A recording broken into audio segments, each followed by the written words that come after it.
والصلاة والسلام على رسوله محمد وآله وصحبه أجمعين. أشهد أن لا إله إلا الله وحده لا شريك له وأشهد أن محمدا عبده ورسوله. أما بعد. محترم حاضرین، اس علمی ورکشاپ کے اس دوسرے سیشن میں انشاءاللہ ہم پھر اس متن کا آگے کا حصہ پڑھنا شروع کریں گے. مغرب کی نماز سے پہلے ہم زمین و آسمان کی پیدائش کے متعلق پڑھ چکے تھے. اس کے بعد آگے فرشتوں، جنوں اور پھر انسانوں کی تخلیق کے متعلق بیان کیا گیا ہے. چنانچہ اللہ رب العالمین کی جو مخلوقات ہیں، جس ترتیب سے اللہ تعالیٰ نے انہیں پیدا کیا ہے، اسی ترتیب سے اس متن کے اندر انہیں ذکر کیا گیا ہے. پہلے ذکر کیا گیا خلق الماء والعرش والقلم، اس کے بعد خلق السماوات والارض، کہ اللہ تعالیٰ نے پانی، عرش کو اور پھر قلم کو پیدا کیا. اس کے بعد زمین و آسمان کو پیدا کیا. اس کے بعد کہا خلق الملائکۃ العظام، اللہ رب العالمین نے فرشتوں کو پیدا کیا جن کی صفت عظام بیان کی گئی ہے. یہ فرشتے تخلیق کے اعتبار سے بڑی عظیم ہستیاں ہیں. رسلا اولی اجنحۃ مثنی و ثلاث و رباع، یہ اللہ کے قاصد ہیں. اللہ کا پیغام لے کر یہ زمین پر نازل ہوتے ہیں، جن کو اللہ رب العالمین نے 2، 3 اور 4 بازوؤں والا پیدا کیا ہے. چنانچہ اللہ رب العالمین نے قرآن میں ہی فرشتوں کے متعلق یہ بیان کیا کہ ان کے پر ہیں، بازو ہیں، اور حدیث کے اندر اور اس کی مزید تفصیل آئی ہوئی ہے. چنانچہ جبریل علیہ الصلاۃ والسلام کی اصلی حیت جو ہے اس کے بارے میں حدیث میں تفصیل آئی ہوئی ہے. لمبی حدیث ہے جو پورے افق کو گھیر لیتا ہے. اللہ رب العالمین نے جو انہیں پر، بازو عطا کیے ہیں، وہ پورے افق کو گھیر لیتا ہے. یہ ایک فرشتے کی حالت ہے. اور کتنے اللہ تعالیٰ نے فرشتے پیدا کیے، ان کی صحیح تعداد کا علم صرف اللہ تعالیٰ کو ہے. وَمَا يَعْلَمُ جُنُودَ رَبِّكَ إِلَّا هُ، اللہ رب العالمین کے لشکروں کے بارے میں، اور اس سے مراد فرشتے ہیں، کہ اللہ کے علاوہ کوئی نہیں جانتا. اور روایات سے پتہ چلتا ہے کہ کوئی زمین کا حصہ 4 انگلی کے برابر بھی ایسا نہیں ہے جو اللہ رب العالمین کے فرشتوں سے خالی ہو. پوری زمین اللہ کے فرشتوں سے بھری ہوئی ہے. تو انشاءاللہ جس طرح ایمان باللہ کے تعلق سے تفصیل کے ساتھ آج ہم پڑھ رہے ہیں، اگلی کسی نشست میں فرشتوں پر ایمان ہمارا کیسا ہونا چاہیے، اسی طرح یوم آخرت پر کیسا ایمان ہونا چاہیے، رسولوں پر کیسا ایمان ہونا چاہیے، کتابوں پر کیسا ایمان ہونا چاہیے، تقدیر پر کیسا ایمان ہونا چاہیے، اسی طریقے سے انشاءاللہ ہم آگے کی مجلسوں میں بھی پڑھیں گے. اس لیے فرشتوں کے متعلق تفصیل سے اب گریز کرتے ہیں، کیونکہ اصل آج کا جو درس ہے وہ ایمان باللہ کے تعلق سے ہے. یہاں پر صرف ضمناً اللہ رب العالمین کی مخلوقات کے سلسلے میں ان کا تذکرہ کرنا پڑا ہے. تفصیلی تذکرہ ایمان بالملائکہ کے ضمن میں انشاءاللہ آنے والا ہے. وَخَلَقَ الْجَانَّ مِن مَّارِجٍ مِّن نَّارٍ، اور فرشتوں کے بعد اللہ رب العالمین نے جنوں کو پیدا کیا ہے. کس سے؟ آگ سے پیدا کیا ہے.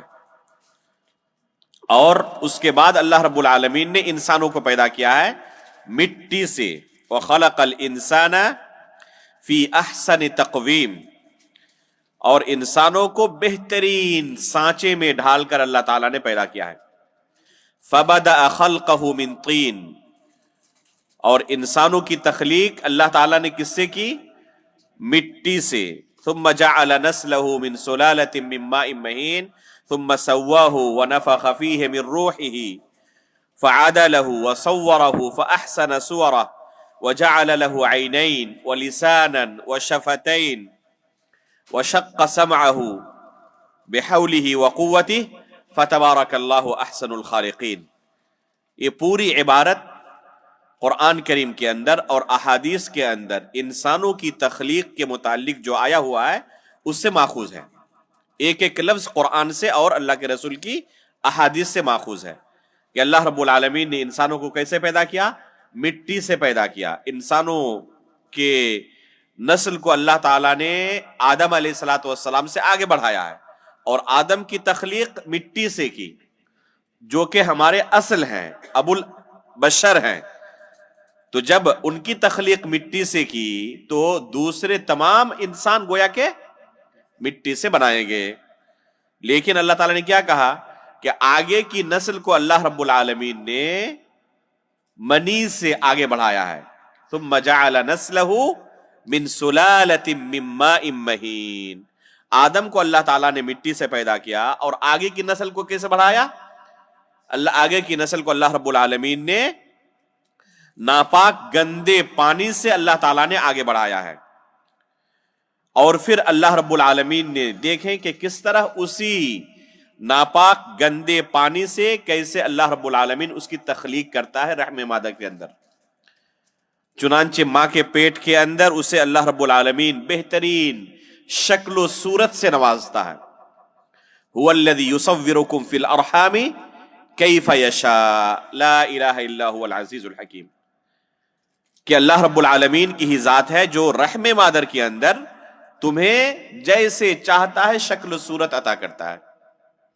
فی ای صورت ما شاء رکبک. جس شکل و صورت میں تمہیں چاہا اللہ تعالیٰ نے تمہیں جوڑ دیا.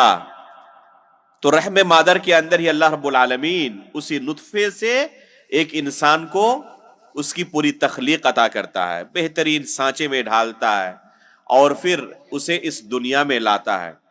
ماں کے پیٹ کے اندر 9 مہینے کی مدت تک ایک بچہ رہتا ہے.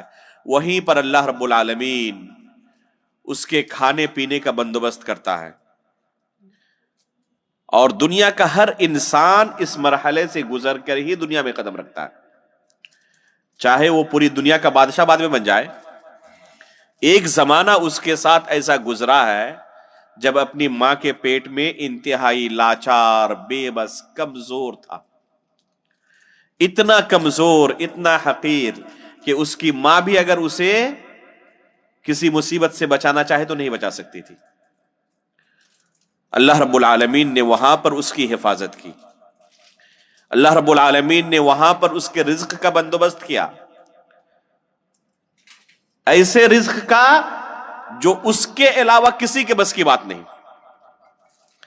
دنیا کا کوئی بھی شخص چاہے تو اس رزق کو تیار نہیں کر سکتا جو اللہ رب العالمین نے اس بچے کے لیے ماں کے پیٹ کے اندر تیار کر دیا ہے. اور پھر دنیا میں آنے کے بعد ماں کے پستان میں 2 سال تک اس کے رزق کا بندوبست پہلے ہی کر دیا ہے. یہاں تک کہ جیسے جیسے بچے کی عمر بڑھتی جاتی ہے اللہ رب العالمین ماں کے پستان سے جو دودھ نکالتا ہے اس کی کیفیت بھی بدلتی جاتی ہے آٹومیٹکلی. بچے کی عمر بڑھتی جاتی ہے اور اس دودھ کی غذائیت بھی بڑھتی جاتی ہے. چنانچہ 2 خاتون اگر اپنے بچے کو دودھ پلا رہی ہو، ایک کے بچے کی عمر 1 ہفتے ہو، دوسری خاتون کے بچے کی عمر 1 سال ہو، تو دونوں کے دودھ میں بہت زیادہ فرق ہے. دونوں کے دودھ کی غذائیت میں یکسانیت نہیں ہے. تو جیسے جس کی ضرورت تھی اللہ رب العالمین نے اسی مقدار میں، اسی طریقے سے اس کی نشو و نما کی ہے، اس کی تربیت کی ہے. یہ ہمارا پروردگار ہے.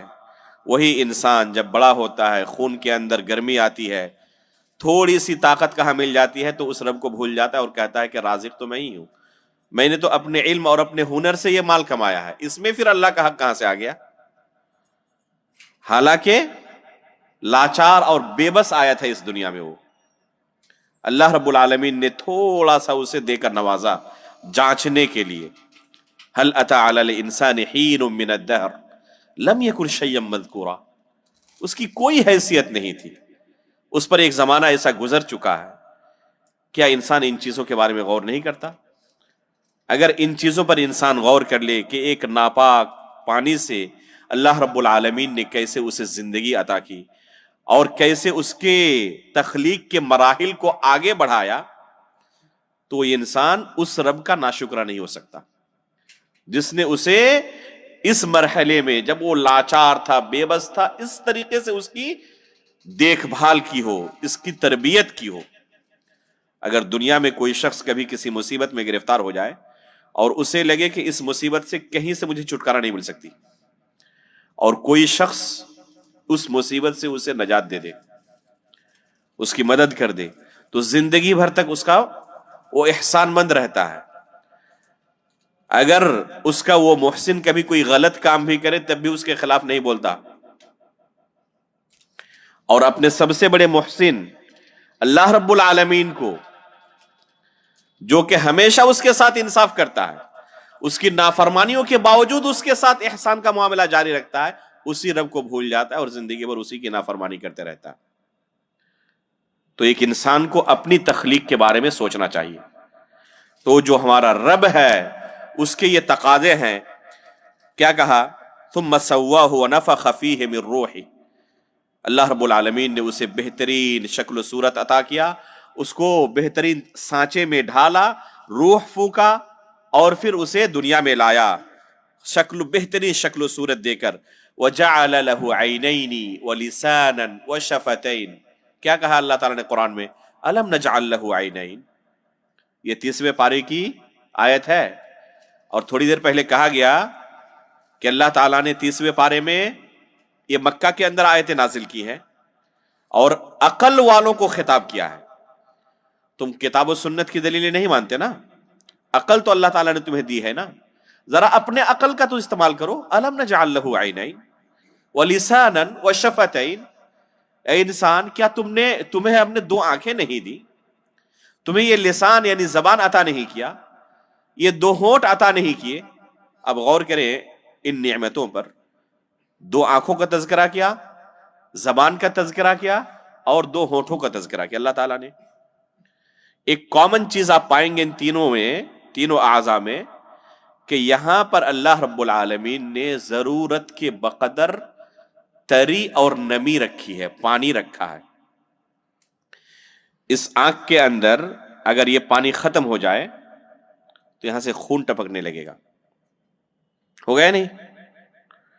ایک دن بس اگر ہو جائے تو انسان اس درد سے تڑپتے تڑپتے مر جائے گا اگر یہ نمی ختم ہو جائے۔ اسی زبان اور ہونٹ کی تری خشک ہو جائے، اگر ابھی سردی کے موسم میں ہوتا ہے نا، تو کتنا پھر ہم دوا علاج کرتے ہیں اس کے اندر تری واپس لانے کے لیے۔ اس ہونٹ سے خون نکلنے لگتا ہے بہت زیادہ خشک ہو جائے تو۔ اگر کبھی حلق سوکھ جائے تو کیا حالت ہوتی ہے انسان کی؟ ایسا محسوس ہوتا ہے کہ جان نکل جائے گی۔ اسی لسان میں، اسی زبان میں ایک انسان گرم کھانا ڈالتا ہے، سخت کھانا ڈالتا ہے، نرم ڈالتا ہے، سرد اور کبھی ایک دم ٹھنڈا کھانا، ہر کھانے کو اس زبان کے اندر اللہ تعالیٰ نے اسی مشین فٹ کر دی ہے کہ اسی کی طرح وہ لعاب نکالتا ہے، اور وہ لعاب اگر نہ نکلے تو یہ کھانا ہضم نہ ہو پائے۔ ایسی مشین اللہ تعالیٰ نے وہاں پر فٹ کر دی ہے کہ وہ ہمیشہ وہ لعاب نکالتے رہتا ہے ضرورت کے بقدر۔ زیادہ بھی ہو جائے تو انسان پریشان ہو جاتا ہے، بہت زیادہ تھوک آنے لگے، بلغم آنے لگے تو کتنا پریشان ہو جاتا ہے۔ تو جتنی ضرورت تھی اسی ضرورت کے بمقدار۔ تو صرف انسان ان اعضاء کے اندر جو اللہ نے پانی رکھا ہے اسی پر غور کر لے تو اس کی ہدایت کے لیے کافی ہے۔ ان آنکھوں سے آنسو نکلتے ہیں، خوشی کے وقت بھی اور غم کے وقت بھی۔ غم کے وقت جو آنسو نکلتے ہیں اس کی حرارت الگ ہوتی ہے، اور خوشی کے وقت جو آنسو نکلتے ہیں اس کی حرارت الگ ہوتی ہے۔ ہے ہی کسی مخلوق کے بس کی بات کہ ان چیزوں کو پیدا کر سکے؟ تو اللہ رب العالمین نے ان عقلی دلائل کا بار بار تذکرہ کیا ہے کہ کوئی شخص چاہے کتنا ہی بڑا ظالم کیوں نہ ہو، اگر عقل کی نعمت سے محروم نہیں ہے، پاگل نہیں ہو گیا ہے، تو اس کے لیے اللہ رب العالمین کی معرفت حاصل کرنا آسان ہے۔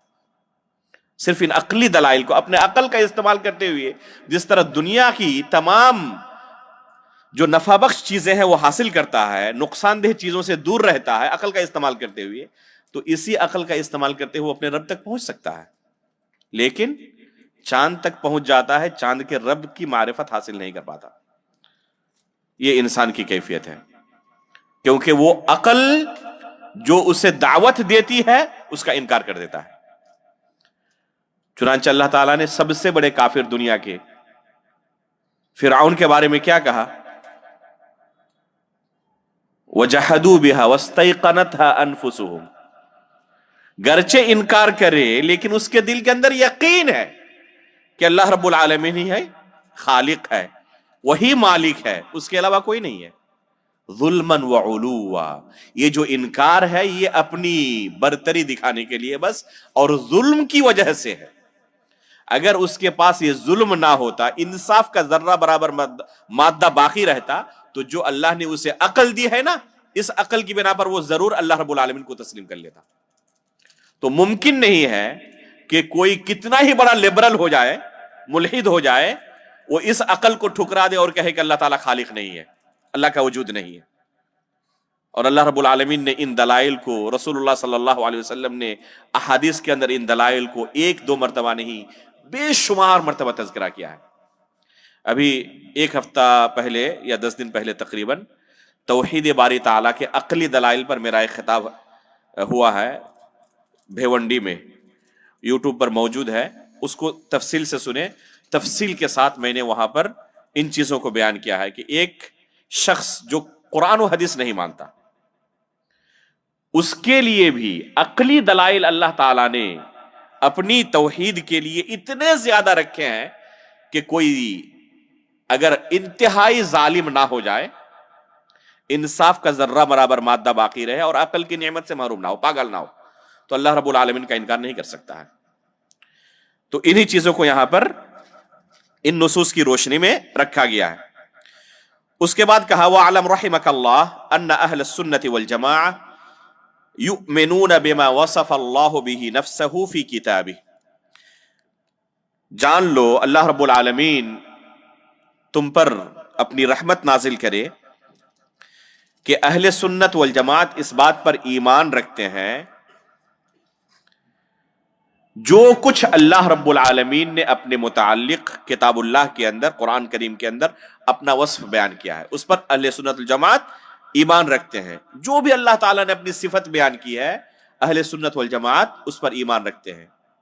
اسی طریقے سے رسول اللہ صلی اللہ علیہ وسلم نے وَبِمَا وَصَفَهُ بِهِ رَسُولُهُ محمد صلی اللہ علیہ وسلم، اور جو کچھ اللہ کے رسول نے بھی اللہ رب العالمین کے متعلق صفت بیان کی ہے، اس پر بھی اہل سنت والجماعت ایمان رکھتے ہیں. کس پر ایمان رکھتے ہیں؟ جو اللہ رب العالمین نے قرآن کریم کے اندر اپنے بارے میں بیان کیا ہے، یا رسول اللہ صلی اللہ علیہ وسلم نے اللہ رب العالمین کے متعلق قرآن میں بیان کیا ہے. صرف اسی طریقے سے اہل سنت والجماعت اللہ تعالیٰ کو پہچانتے ہیں. اور حقیقت میں انسان غور کرے، اگر کتاب و سنت کے نصوص کو بغور پڑھے تو اسی نتیجے پر پہنچے گا کہ اس طریقے کے علاوہ کوئی دوسرا طریقہ اللہ رب العالمین کی معرفت حاصل کرنے کا ہے ہی نہیں. بس فقط اور فقط ہمارے پاس ایک راستہ ہے اللہ رب العالمین کے متعلق جاننے کا. وہ کیا ہے؟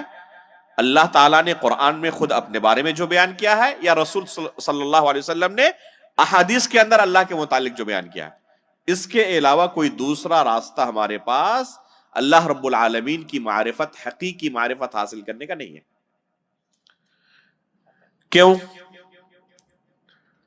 کسی چیز کے بارے میں ایک انسان علم حاصل کرنا چاہے تو اس کے کیا کیا راستے ہو سکتے ہیں؟ کل 3 راستے ہو سکتے ہیں. آپ کسی چیز کے بارے میں جانکاری چاہتے ہیں، اگر کہ اس چیز کے بارے میں، جیسے آئی فون 16 کے بارے میں مجھے جانکاری چاہیے، ٹھیک ہے، نیو یارک کے بارے میں مجھے جانکاری چاہیے، تو کیسے آپ کو جانکاری ملے گی؟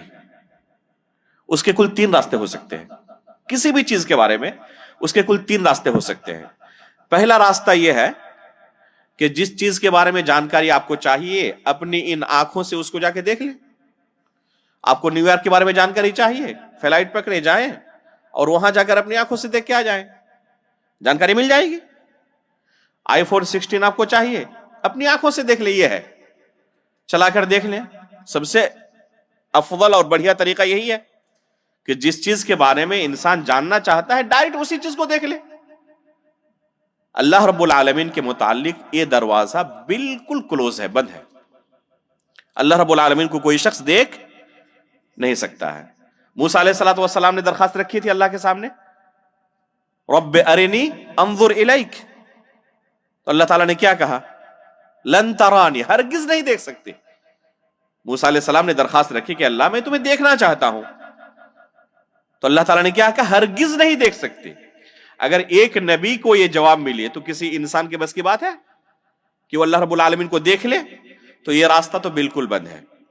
دنیا میں ایک انسان اللہ تعالیٰ کو نہیں دیکھ سکتا، لیکن جنت میں مؤمنین اللہ رب العالمین کو دیکھیں گے.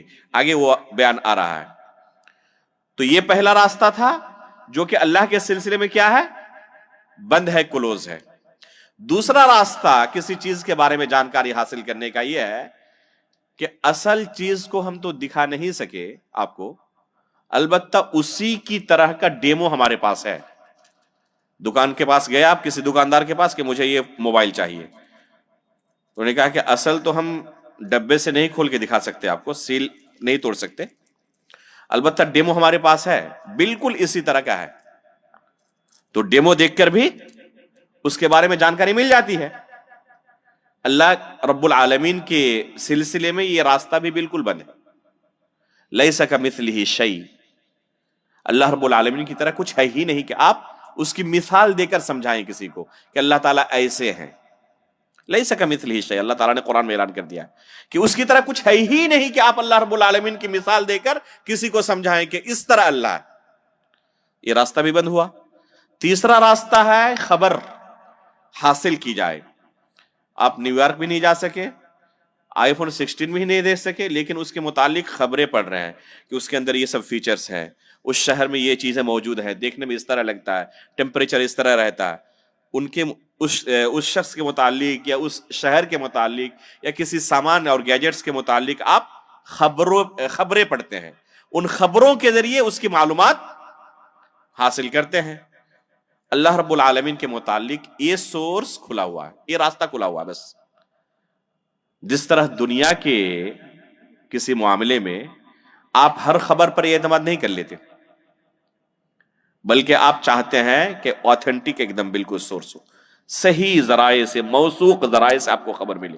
ابھی کہیں پر کوئی حادثہ ہو جائے تو آپ کیا کرتے ہیں؟ جو سب سے معتمد چینل ہے اسی کو آپ لگاتے ہیں کہ ہاں اس چینل سے اچھی خبریں آتی ہیں، صحیح خبریں دکھاتے ہیں. اور کسی چینل کے بارے میں پہلے سے معروف ہو کہ یہ کیا کرتا ہے، یہ ہمیشہ جھوٹی خبریں دکھاتا ہے صرف نمک مرچ لگا کر، تو اس پر اعتماد کرتے ہیں آپ؟ نہیں کرتے. چناؤ کے وقت جب ایگزٹ پول دکھائے جاتے ہیں تو بعض چینل معروف ہیں، تو لوگ پہلے ہی کہہ لیتے ہیں کہ جو یہ دکھا رہا ہے اس کا الٹا سمجھو. تو دنیاوی معاملات میں جب ہر خبر پر ہم اعتماد نہیں کرتے تو کیا اللہ رب العالمین کے بارے میں ہر خبر پر اعتماد کر لیں گے؟ یہاں پر سب سے زیادہ تحقیق ہونی چاہیے. اس لیے اللہ رب العالمین کے متعلق جاننے کا بس ہمارے پاس ایک ہی سورس ہے، موثوق ذریعہ بس یہ ہے. وہ کیا ہے؟ ان اہل السنت والجماعہ یؤمنون بما وصف اللہ بہ نفسہ فی کتابہ وبما وصفہ بہ رسولہ محمد صلی اللہ علیہ وسلم من غیر تحریف الی آخرہ. بس یہی ہمارے پاس ایک راستہ ہے، موثوق ذریعہ ہے کہ جو اللہ رب العالمین نے قرآن کے اندر بیان کر دیا اپنے بارے میں، یا رسول اللہ صلی اللہ علیہ وسلم نے اللہ کے رب العالمین کے متعلق اپنی احادیث میں بیان کیا ہے. بس اس کے علاوہ کوئی تیسرا راستہ ہمارے پاس نہیں ہے اللہ رب العالمین کے متعلق تفصیلی علم کا.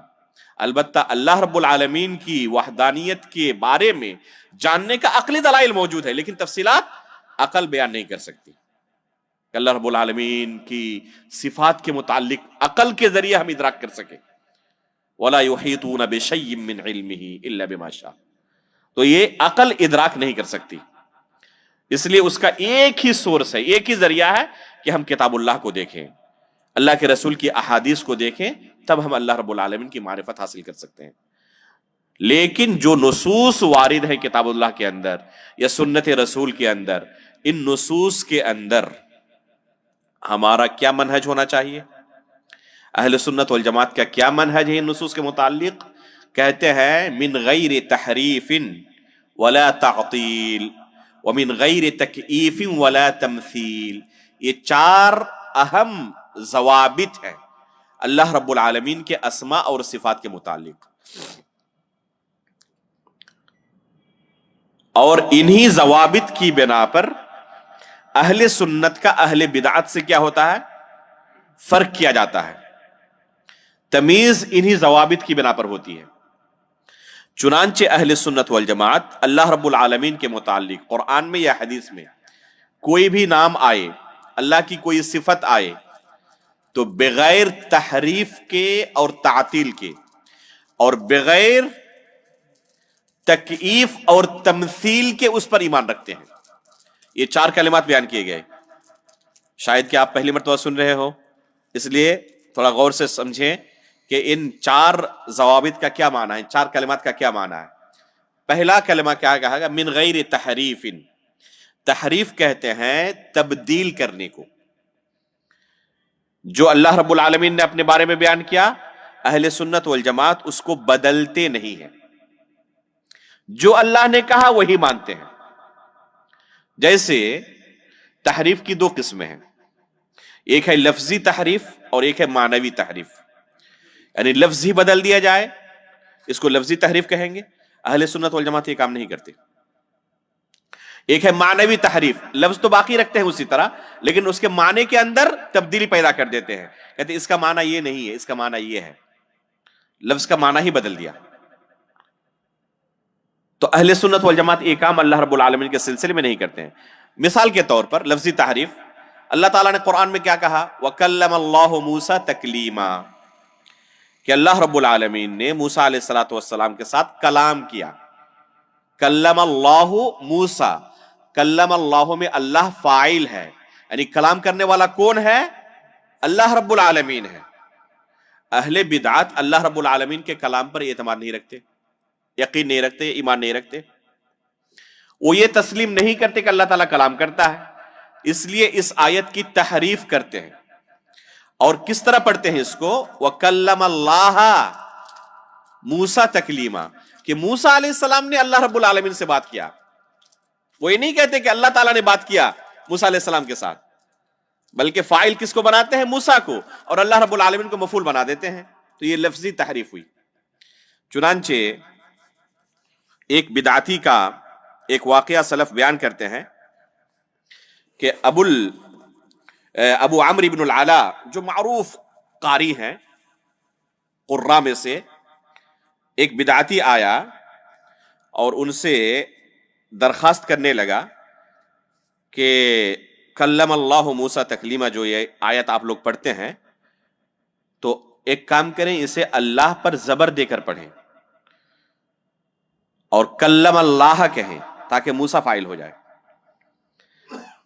تو امام ابو عمرو بن العلا رحمہ اللہ نے کہا کہ چلو تمہاری یہ مراد میں پوری کر دیتا ہوں یہاں پر، لیکن وَكَلَّمَهُ رَبُّهُ میں تم کیا کرو گے؟ یہاں پر تو تمہاری دال گل گئی، وَكَلَّمَ اللَّهَ موسیٰ تکلیمہ کر دیے، لیکن وَكَلَّمَهُ رَبُّهُ اللہ تعالیٰ نے قرآن میں کہا ہے، وہاں پر کیا کرو گے؟ وہاں تو کوئی چانس ہی نہیں ہے نا. وہاں تو کلمہ کے اندر ضمیر کو پہلے مقدم کر دیا ہے. اب یہاں تو چانس ہی نہیں ہے، ربہ تو کہہ نہیں سکتے تم قاعدے کے حساب سے. تو وہ ایک دم مبہوت رہ گیا، لاجواب ہو کر وہاں سے چلا گیا. تو حقیقت میں یہ تحریف ہے، یہ لفظ کو ہی بدل دینا. اہل سنت والجماعت ایسا نہیں کرتے. جو اللہ رب العالمین نے نازل کیا ہے اسی طرح پڑھتے ہیں، اور نہ اس کا معنی بدلنے کی کوشش کرتے ہیں. معنی بدلنے کی کوشش، مثلا اللہ تعالیٰ نے قرآن میں کہا الرحمن علی العرش استوى، کہ اللہ رب العالمین عرش پر مستوی ہوا. مستوی ہونے کا کیا معنی ہے؟ عربی زبان کے اندر استوا کے جو معانی پائے جاتے ہیں، جو عربی زبان کے جاننے والے ہیں، وہ چار معانی بیان کرتے ہیں: صعیدہ، وارتفع، وعلا، واستقر. یہ چار الفاظ کے ذریعے استوا کی تفسیر کرتے ہیں. صعیدہ، علا، ارتفع، ان تینوں کا اردو ترجمہ اگر ہم کرنا چاہیں تو کہیں گے کہ بلند ہونا، چڑھنا. اور استقر یعنی استقرار پکڑنا. یہ بس یہ معانی آتے ہیں عربی زبان کے اندر. استوا کی.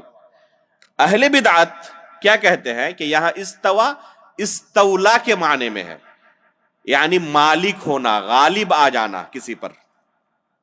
چنانچہ کہتے ہیں کہ اللہ تعالیٰ عرش پر مستوی نہیں ہے، اس کا معنی ہے کہ اللہ رب العالمین عرش کا مالک ہو گیا. زمین و آسمان کی پیدائش کے بعد اللہ تعالیٰ کیا ہو گیا؟ عرش کا مالک ہو گیا. تو ہم ایسے لوگوں سے پوچھنا چاہتے ہیں کہ اس سے پہلے تب اللہ تعالیٰ اس کا مالک نہیں تھا؟ کوئی دوسرا مالک تھا اس کا؟ بعد میں اللہ رب العالمین اس کا مالک ہوا؟ تو عقل و نقل ہر اعتبار سے یہ کیا ہے؟ غلط ہے. اہل سنت والجماعت اس طرح معنی نہیں بدلتے. جو لفظ اللہ تعالیٰ نے استعمال کیا ہے، عربی زبان میں قرآن کو نازل کیا ہے، عربی زبان میں اس کا جو معنی ہے اسے ثابت کرتے ہیں اللہ تعالیٰ کے لیے. تو پہلی شرط کیا رکھا؟ من غیر تحریف، کہ ہم تحریف نہیں کرتے، نہ لفظ بدلتے ہیں نہ معنی بدلتے ہیں. دوسری شرط کہا من غیر تحریف ولا تعطیل. تعطیل کا معنی ہوتا ہے عربی زبان میں خالی کر دینا کسی کو، یعنی انکار کر دینا. جو کچھ اللہ نے کہا ہم انکار نہیں کرتے، ہم اسے ثابت مانتے ہیں، چاہے ہماری عقل کے اندر آئے یا نہ آئے. تعطیل کی صفت یہ اہل سنت والجماعت کی نہیں ہے. جیسے کہ ابھی شروع میں آپ کے سامنے کہا گیا کہ کچھ لوگ کیا کہتے ہیں کہ اللہ تعالیٰ علیم ہے لیکن علم کی صفت نہیں اس کے اندر. کہا گیا نا علیم بلا علم، کہتے ہیں کہ ہم مانتے ہیں کہ اللہ تعالیٰ علیم ہے لیکن اس کا معنی یہ نہیں کہ اللہ رب العالمین علم کی صفت سے متصف ہے. تو اسے ہم کیا کہیں گے کہ اس نے صفت علم کی تعطیل کی، انکار کیا. چنانچہ گمراہ فرقہ ایک گزرا ہے جہمیہ کا، اور اس کا اثر آج بھی جتنے گمراہ جماعتیں ہیں سب کے اندر موجود ہے. آپ ان کی تفسیروں کو اٹھا کر دیکھ لیں، اب پائیں گے کہ ان کے یہاں تعطیل کی صفت موجود ہے، اللہ رب العالمین کی صفات کا انکار کرتے ہیں. تو یہ اہل سنت والجماعت ایسا نہیں کرتے، تعطیل نہیں کرتے، انکار نہیں کرتے. سب سے پہلے اسلام کے اندر جس نے اللہ رب العالمین کی ان صفات کی تعطیل کی تھی، انکار کیا تھا، وہ تھا جعد ابن درہم. سب سے پہلے جس نے اسلام کے اندر تعطیل کی راہ اپنائی تھی، اللہ رب العالمین کی صفات کا انکار کیا تھا، وہ کون تھا؟ جعد ابن درہم. خالد بن عبداللہ القصری رحمہ اللہ نے علماء سے مشورہ کرنے کے بعد عید کے دن اسے اپنے ہاتھوں سے ذبح کیا تھا، اور کہا تھا عید کا خطبہ دینے کے بعد کہ اے لوگو، تم لوگ اپنی اپنی قربانی کرو اور میں جعد ابن درہم کو ذبح کر کے اللہ رب العالمین کے سامنے اس کی قربانی پیش کرنا چاہتا ہوں. اور پھر ممبر سے اترے اور اس کو انہوں نے اپنے ہاتھوں سے قتل کیا. یہ جعد ابن درہم تھا جس نے سب سے پہلے اللہ رب العالمین کی صفت کا انکار کیا تھا. اللہ رب العالمین کو صفات سے عاری مانا تھا، اللہ رب العالمین کے صفات کو نہیں مانتا. اور پھر اسی جعد ابن درہم سے جہم بن صفوان نے اس باطل عقیدے کو اختیار کیا اور اس کی نشر و اشاعت کی، جس کی طرف منسوب یہ فرقہ جہمیہ ہے. جہمیہ ایک گمراہ فرقہ ہے جو اللہ رب العالمین کی صفات کا کیا کرتا ہے؟ انکار کرتا ہے. جس کی نشر و اشاعت کس نے کی تھی سب سے زیادہ؟ جہم بن صفوان نے. اور جہم بن صفوان نے یہ کہاں سے اخذ کیا تھا؟ جعد ابن درہم سے. تو یہ اہل سنت والجماعت یہ کام نہیں کرتے. جو کچھ اللہ تعالیٰ نے بیان کیا اپنے بارے میں، رسول اللہ صلی اللہ علیہ وسلم نے بیان کیا ہے، تو اس کو سر تسلیم خم کرتے ہیں، مانتے ہیں، کسی ایک صفت کا انکار نہیں کرتے. اس کے بعد کہا من غیر تحریف ولا تعطیل ومن غیر تکییف ولا تمثیل. اور نہ اللہ رب العالمین کی صفات کی یا ذات کی کیفیت بیان کرتے ہیں. تکییف یعنی کیفیت بیان کرنا، تو اللہ رب العالمین کی کیفیت بیان نہیں کرتے کسی بھی صفت کی. جیسے الرحمن علی العرش استوى، اللہ رب العالمین عرش پر مستوی ہوا، کیسے؟ تو کہتے ہیں ہم نہیں جانتے. اللہ رب العالمین نے اس کیفیت کی ہمیں خبر نہیں دی ہے، جیسے کہ اس کی شان کے لائق ہے. اللہ رب العالمین نے اپنی ذات کے بارے میں بہت زیادہ خبر دی ہے، صفات کے بارے میں خبر دی ہے، ہم ان پر ایمان رکھتے ہیں. کوئی اگر پوچھے کہ کیسے، تو ہم کہتے ہیں کہ ہمیں اس کیفیت کا علم نہیں. امام مالک رحمہ اللہ سے پوچھا کسی نے کہ اللہ رب العالمین عرش پر کیسے مستوی ہے؟ تو امام مالک رحمہ اللہ نے کیا جواب دیا تھا؟ الاستواء معلوم والکیف مجہول. کہ استوا تو معلوم ہے کہ اللہ رب العالمین عرش پر مستوی ہے، کیونکہ خود قرآن میں اس نے بیان کیا ہے. تو استوا تو معلوم ہے ہمیں، لیکن اس کی کیفیت ہمیں معلوم نہیں ہے. اس کے بعد کیا؟ والسؤال عنہ بدعہ. اور اس تعلق سے یعنی کیفیت کے بارے میں سوال کرنا یہ بدعت ہے. صحابہ اکرام کے سامنے اللہ رب العالمین نے جب قرآن کی ان آیتوں کو رسول اللہ صلی اللہ علیہ وسلم پر نازل کیا تھا تو صحابہ اکرام نے پوچھا نہیں تھا کہ کیسے. صحابہ نے تابعین کو یہ دین سکھایا، ان کے سامنے بیان کیا قرآن کی ان آیتوں کو. کسی تابعی نے یہ نہیں پوچھا کیسے. تو کیفیت کے بارے میں سوال کرنا کن کا طریقہ ہے؟ اہل بدعت کا طریقہ ہے. اور کہا وما اراک الا مبتدع، اور میں تمہیں مبتدع ہی سمجھتا ہوں، بدعتی سمجھتا ہوں. اور حکم دیا کہ اس کو مجلس سے باہر نکالا جائے، اور پھر اسے مجلس سے باہر نکال دیا گیا. تو اس سے بھی پتہ چلتا ہے کہ اہل بدعت کو اس طرح اپنی مجلسوں میں بیٹھنے کی اجازت نہیں دینی چاہیے، بلکہ اس کو باہر نکال دینا چاہیے اگر کسی کے پاس پاور ہو تو. تو یہاں کہنے کا مقصد یہ ہے کہ تکییف کسے کہتے ہیں؟ کیفیت بیان کرنا، اس کی کنہ کو بیان کرنا کہ اس طریقے سے اللہ رب العالمین کی یہ صفت ہے. لیکن اس کا معنی یہ نہیں ہے کہ ہم کیفیت کا انکار کرتے ہیں. کیفیت کا انکار ممکن نہیں ہے. اس کی کوئی کیفیت ہے لیکن ہمیں علم نہیں ہے. علم کا انکار کرتے ہیں ہم، کیفیت کا انکار نہیں کرتے. جب من غیر تکییف کہا تو اس کا مطلب کیا ہوا؟ کہ ہم کیفیت بیان نہیں کرتے کیونکہ ہمیں اس کا علم نہیں. یہ نہیں مطلب اس کا ہے کہ اس کی کیفیت ہی کوئی نہیں ہے. اس کی کوئی کیفیت ہوگی لیکن ہمیں اس کا علم نہیں ہے، اللہ تعالیٰ نے ہمیں اس کی خبر نہیں دی ہے. تو یہ تیسری چیز ہے کہ ہم کیفیت بیان نہیں کرتے. ولا تمثیل، اور نہ اس کی مثال بیان کرتے ہیں. نہ کیفیت بیان کرتے ہیں اور نہ کسی دوسرے سے مثال دے کر سمجھاتے ہیں. اللہ رب العالمین کے ہاتھ ہیں، کیسے؟ جیسے کہ اس کی شان کے لائق ہے.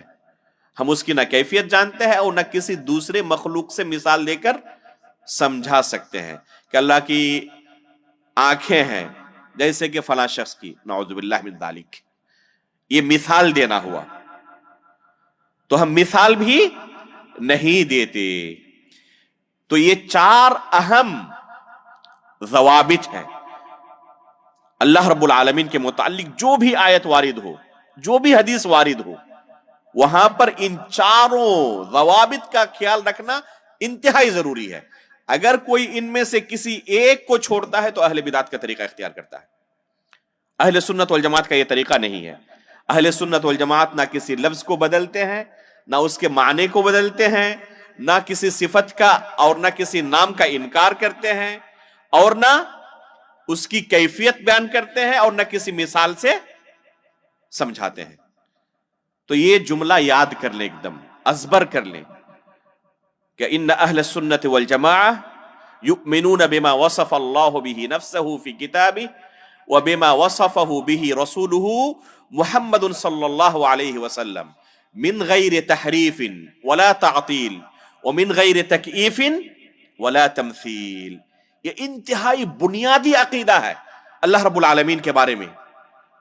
اگر کوئی اس طریقے سے اللہ پر ایمان نہیں رکھتا تو اس کا اللہ رب العالمین پر ایمان صحیح نہیں ہے، درست نہیں ہے.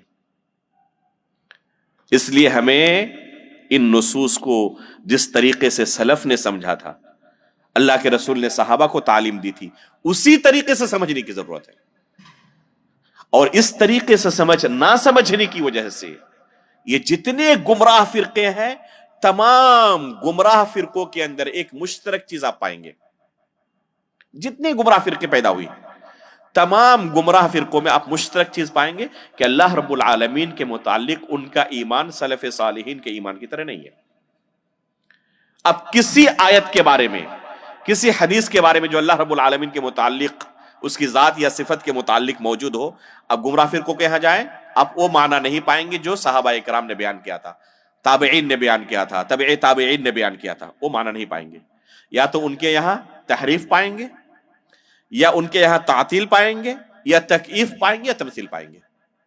ان چاروں میں سے کوئی نہ کوئی برائی ان کے یہاں ضرور موجود ہے. اہل سنت والجماعت ان برائیوں سے پاک ہے اور ان کی دلیل ہے لیس کمثلہ شیء وہو السمیع البصیر، کہ اللہ رب العالمین کی طرح کچھ بھی نہیں ہے اور وہ سمیع ہے اور بصیر ہے. یہ آیت اللہ رب العالمین کے اسماء اور صفات کے متعلق قاعدہ کلیہ کی حیثیت رکھتی ہے. یہ آیت لیس کمثلہ شیء وہو السمیع البصیر ایک قاعدہ کلیہ کی حیثیت رکھتی ہے. یہ جو چاروں چیزیں بیان کی ان چاروں چیزوں کی دلیل اس آیت کے اندر موجود ہے. لیس کمثلہ شیء، اللہ رب العالمین کی طرح کچھ ہے ہی نہیں. اس میں مثلیت کی نفی ہے جس کو ہم تشبیہ کہتے ہیں کہ اللہ رب العالمین کی تشبیہ نہیں دی جا سکتی. کتاب و سنت کے اندر تشبیہ کا لفظ کہیں وارد نہیں ہے. کتاب و سنت کے اندر تشبیہ کا لفظ کہیں وارد نہیں ہے. کون سا لفظ وارد ہے؟ تمثیل کا لفظ. قرآن میں اللہ تعالیٰ نے کیا کہا؟ لیس کمثلہ، تو مثل کی نفی کی گئی ہے. لا مثل لہ، اللہ رب العالمین کا کوئی مثیل نہیں ہے. فلا تضربوا للہ الامثال، اللہ تعالیٰ نے قرآن میں کہا. تو مثل کی نفی کی گئی ہے، تشبیہ کا لفظ وارد نہیں ہے. تشبیہ کا لفظ ہمیں سلف صالحین کے یہاں ملتا ہے. جیسے ابھی آنے والا ہے امام نعیم بن حمد رحمہ اللہ جو کہ امام بخاری کے استاد ہیں، ان کا قول. تو تمثیل کی نفی ہے کتاب و سنت کے اندر، اور سلف کے یہاں تشبیہ کا لفظ ہمیں ملتا ہے. جو سلف تشبیہ کا لفظ بیان کرتے ہیں ان کا مقصد بھی تمثیل ہی ہوتی ہے. سلف جو تشبیہ کا لفظ استعمال کرتے ہیں ان کا مقصد کیا ہوتا ہے؟ ان کا مقصد بھی تمثیل ہی ہوتی ہے. یعنی وہ اللہ رب العالمین کی مثال بیان نہیں کرتے، کسی مخلوق سے نہ اس کی مثال دیتے ہیں اور نہ اللہ رب العالمین کو کسی مخلوق پر قیاس کرتے ہیں. چنانچہ آپ پائیں گے کہ کچھ لوگ خالق کو مخلوق کے ساتھ مثال دیتے ہیں اور کچھ مخلوق کو خالق کے ساتھ. چنانچہ نصارہ کیا کہتے ہیں عیسیٰ علیہ الصلوۃ والسلام کو متعلق کہ وہ اللہ رب العالمین کی طرح ہے، نعوذ باللہ من ذالک. اور اہل بدعت اللہ رب العالمین کے اوصاف ہیں جو صفات ذاتیہ ان کو مخلوق کی طرح مثال دیتے ہیں، اور چنانچہ کہتے ہیں کہ اللہ رب العالمین کے ہاتھ ہیں جیسے کہ ہمارے ہاتھ ہیں، نعوذ باللہ من ذالک. اللہ رب العالمین کی آنکھیں ہیں جیسے کہ انسان کی آنکھیں ہیں. تو یہ کیا ہوا؟ تشبیہ ہے جس کی نفی تمثیل کے لفظ کے ساتھ قرآن کے اندر موجود ہے. فوراً اللہ رب العالمین نے آگے کیا کہا؟ وَهُوَ السَّمِيعُ الْبَصِيرُ، کہ اللہ رب العالمین سمیع بھی ہے بصیر بھی ہے. تو یہاں پر دو اہم ناموں کا تذکرہ کیا، مثال کی نفی کی اور فوراً اس بات کیا سمیع ہونے کا، بصیر ہونے کا. دو ایسی اہم صفات کا اللہ تعالیٰ نے انتخاب کیا ہے سننے اور دیکھنے کا، یہاں پر جن دو صفات سے اکثر ذی روح جو مخلوق ہیں وہ کیا ہے؟ متصف ہے، چاہے حیوانات میں سے ہو چاہے انسانوں میں سے ہو. اللہ رب العالمین نے انہیں دیکھنے کی اور سننے کی قوت دی ہے. فوراً اللہ تعالیٰ نے کیا کہا کہ اللہ کی طرح کچھ بھی نہیں ہے، اور اللہ تعالیٰ سننے والا ہے، دیکھنے والا ہے. حالانکہ مخلوق بھی سننے والی ہے اور دیکھنے والی ہے، بہت ساری مخلوقات ہیں. تو اس کا مطلب کیا کہ اللہ رب العالمین کے پاس جو سننے کی صفت ہے وہ مخلوق کے سننے کی صفت کی طرح نہیں ہے. اللہ تعالیٰ کے پاس جو دیکھنے کی صفت ہے وہ مخلوق کے دیکھنے کی صفت کی طرح نہیں ہے. دونوں کے اندر کوئی مماثلت نہیں، کوئی مشابہت نہیں، بلکہ خود مخلوقات کے اندر جو یہ صفات موجود ہیں دیکھنے اور سننے کی، خود مخلوقات میں ایک دوسرے کے ساتھ کوئی مشابہت نہیں ہے. چنانچہ انسان کا دیکھنا اور الو کا دیکھنا برابر ہے. الو کو رات میں چیزیں نظر آتی ہیں اور ہم انسان رات کو نہیں دیکھ پاتے. بہت ساری مخلوقات ایسی ہیں پانی کے اندر دیکھ پاتی ہیں اور ہم پانی کے اندر چلے جائیں تو اندھے ہو جاتے ہیں. تو خود مخلوقات کے اندر دیکھنے کی جو صفت موجود ہے، ایک مخلوق کی مثال آپ دوسری مخلوق سے نہیں دے سکتے، تو مخلوق کی مثال خالق کے ساتھ دے سکتے ہیں؟ یہ عقل مندی ہے. تو یہ آیت جو ہے وہ اہم قاعدے کی حیثیت رکھتی ہے. ليس كمثله شيء وهو السميع البصير، کہ اللہ رب العالمین کی طرح کچھ بھی نہیں ہے اور وہ سننے والا ہے، دیکھنے والا ہے۔ اس کے پاس جو سننے کی طاقت ہے، سننے کی صفت ہے، اس میں کسی طرح کا کوئی خلل نہیں ہے، کوئی عیب نہیں ہے۔ اور مخلوق کے پاس جو دیکھنے کی سننے کی طاقت ہے ایک نہایت ہی محدود پیمانے میں، بہت تیز لائٹ ہو جائے تو دیکھ نہیں پائیں گے ہم، ہماری آنکھیں چندھیا جاتی ہیں۔ آپ چل رہے ہو راستے میں، اچانک کسی ٹرک کی ہیڈ لائٹ آپ کے آنکھوں سے ٹکرا جائے تو کچھ نظر نہیں آتا، بہت تیز روشنی ہو جائے تب نہیں دیکھ پاتے، اور ابھی لائٹ کٹ جائے تب بھی نہیں دیکھ پائیں گے۔ ہمارے آنکھوں کی روشنی کے موافق اگر سامنے روشنی رہی تو دیکھ پاتے ہیں، اور محدود دوری پر رہے تبھی دیکھ پاتے ہیں، بہت دور چلا جائے تب بھی ہم دیکھ نہیں پاتے۔ اگر یہی صفحہ جو آپ کے سامنے ہے یہاں پہ رکھ دیا جائے، پڑھ پائیں گے؟ نہیں پڑھ پائیں گے۔ اور اسی کو اتنا قریب کر دیا جائے، ایک دم آنکھوں کے سامنے لے کے آ جائیے، پڑھ پائیں گے؟ ایک محدود دوری پر رہے تبھی پڑھ پائیں گے، بہت قریب ہو جائے تب بھی نہیں، دور ہو جائے تب بھی نہیں۔ سننا بھی اسی طرح ہے، بہت آہستہ ہو جائے تب بھی سن نہیں پائیں گے، بہت اونچی آواز میں ہو جائے تو کان کے پردے پھٹ جائیں گے، مر جائیں گے، تب بھی سن نہیں پائیں گے۔ تو اللہ تعالیٰ نے یہ طاقت دی ہے، لیکن اس میں کتنا خلل ہے، کتنی کمی ہے مخلوق کے اندر۔ لیکن اللہ کے پاس جو طاقت ہے، جو صفت ہے، اس میں کسی طرح کا کوئی عیب نہیں ہے۔ لیس کمثلہ شیء وہو السمیع البصیر۔ تو یہ انتہائی اہم اصول و ضابطہ ہے اللہ رب العالمین کے اسماء اور صفات کے متعلق۔ اس کے بعد کہا لہ النفس، یہاں سے اب اللہ رب العالمین کے صفات کا تفصیلی تذکرہ شروع ہو رہا ہے۔ سب سے پہلے صفات ذاتیہ کا انتخاب کیا ہے؟ جو صفات یہاں پر اس پیراگراف میں بیان ہوئے ہیں ان کو کیا کہتے ہیں؟ صفات ذاتیہ۔ اور ان میں سے ہر صفت کی دلیل کتاب اللہ کے اندر یا سنت رسول کے اندر موجود ہے۔ چنانچہ ہم اللہ رب العالمین کے لیے نفس کو ثابت قرار دیتے ہیں، جیسے کہ خود اللہ رب العالمین نے اپنے لیے نفس کو قرآن کریم کے اندر ثابت قرار دیا ہے۔ چنانچہ اللہ رب العالمین کا ارشاد ہے تعلم ما فی نفسی ولا اعلم ما فی نفسک، کہ اللہ جو میرے نفس کے اندر ہے تو اسے جانتا ہے، لیکن جو تیرے نفس کے اندر ہے اسے میں نہیں جانتا۔ تو اللہ رب العالمین نے اس آیت کے اندر نفس کی صفت کو ثابت قرار دیا۔ رسول اللہ صلی اللہ علیہ وسلم نے اللہ رب العالمین کے متعلق بیان کیا ہے کتب علی نفسہ الرحمہ، کہ اللہ رب العالمین نے اپنے نفس پر رحمت کو لکھ لیا ہے، فرض قرار دیا ہے۔ تو اللہ رب العالمین نے خود اپنے لیے لفظ نفس کا اثبات کیا ہے، رسول اللہ صلی اللہ علیہ وسلم نے اللہ رب العالمین کے لیے نفس کا اثبات کیا ہے۔ وَيُحَذِّرُكُمُ اللَّهُ نَفْسَهُ، قرآن میں اللہ تعالیٰ نے کہا۔ تو لفظ نفس کا اس بات بہت ساری آیات کے اندر اور بہت ساری حدیثوں کے اندر آیا ہوا ہے، اس لیے ہم اللہ رب العالمین کے لیے اس صفت کو ثابت قرار دیتے ہیں۔ اس کے بعد کہا لہ النفس والصورہ، اسی طرح اللہ رب العالمین کے لیے ہم صورت کو ثابت قرار دیتے ہیں کہ اللہ رب العالمین کی صورت ہے۔ کیسے ہے؟ اس کیف کا جواب ہمارے پاس نہیں ہے، جیسے کہ اس کی شان کے لائق ہے۔ اللہ رب العالمین کی صورت کا انکار کرنا یہ جہمیہ کا عقیدہ ہے، اہل سنت والجماعت کا نہیں۔ حالانکہ بعض بڑے انٹرنیشنل دعات اللہ رب العالمین کے لیے صورت کا انکار کرتے ہیں اور ویدوں سے دلیل دیتے ہیں غیر مسلمین کو سمجھانے کے لیے، اللہ کی کوئی مورتی نہیں ہے، اس کی کوئی صورت نہیں ہے، شکل نہیں ہے۔ ہو سکتا ہے کہ وہ غیر مسلم قبول کر لے، لیکن ہم مسلمان اللہ رب العالمین کے لیے صورت کا انکار نہیں کر سکتے۔ بلکہ سلف کہتے تھے کہ اگر کوئی صورت کا انکار کرتا ہے تو جہمی ہے، وہ اللہ رب العالمین کی صورت کا انکار کرنے والا جہمی ہے، وہ اہل سنت والجماعت کے عقیدے کے مطابق نہیں ہے۔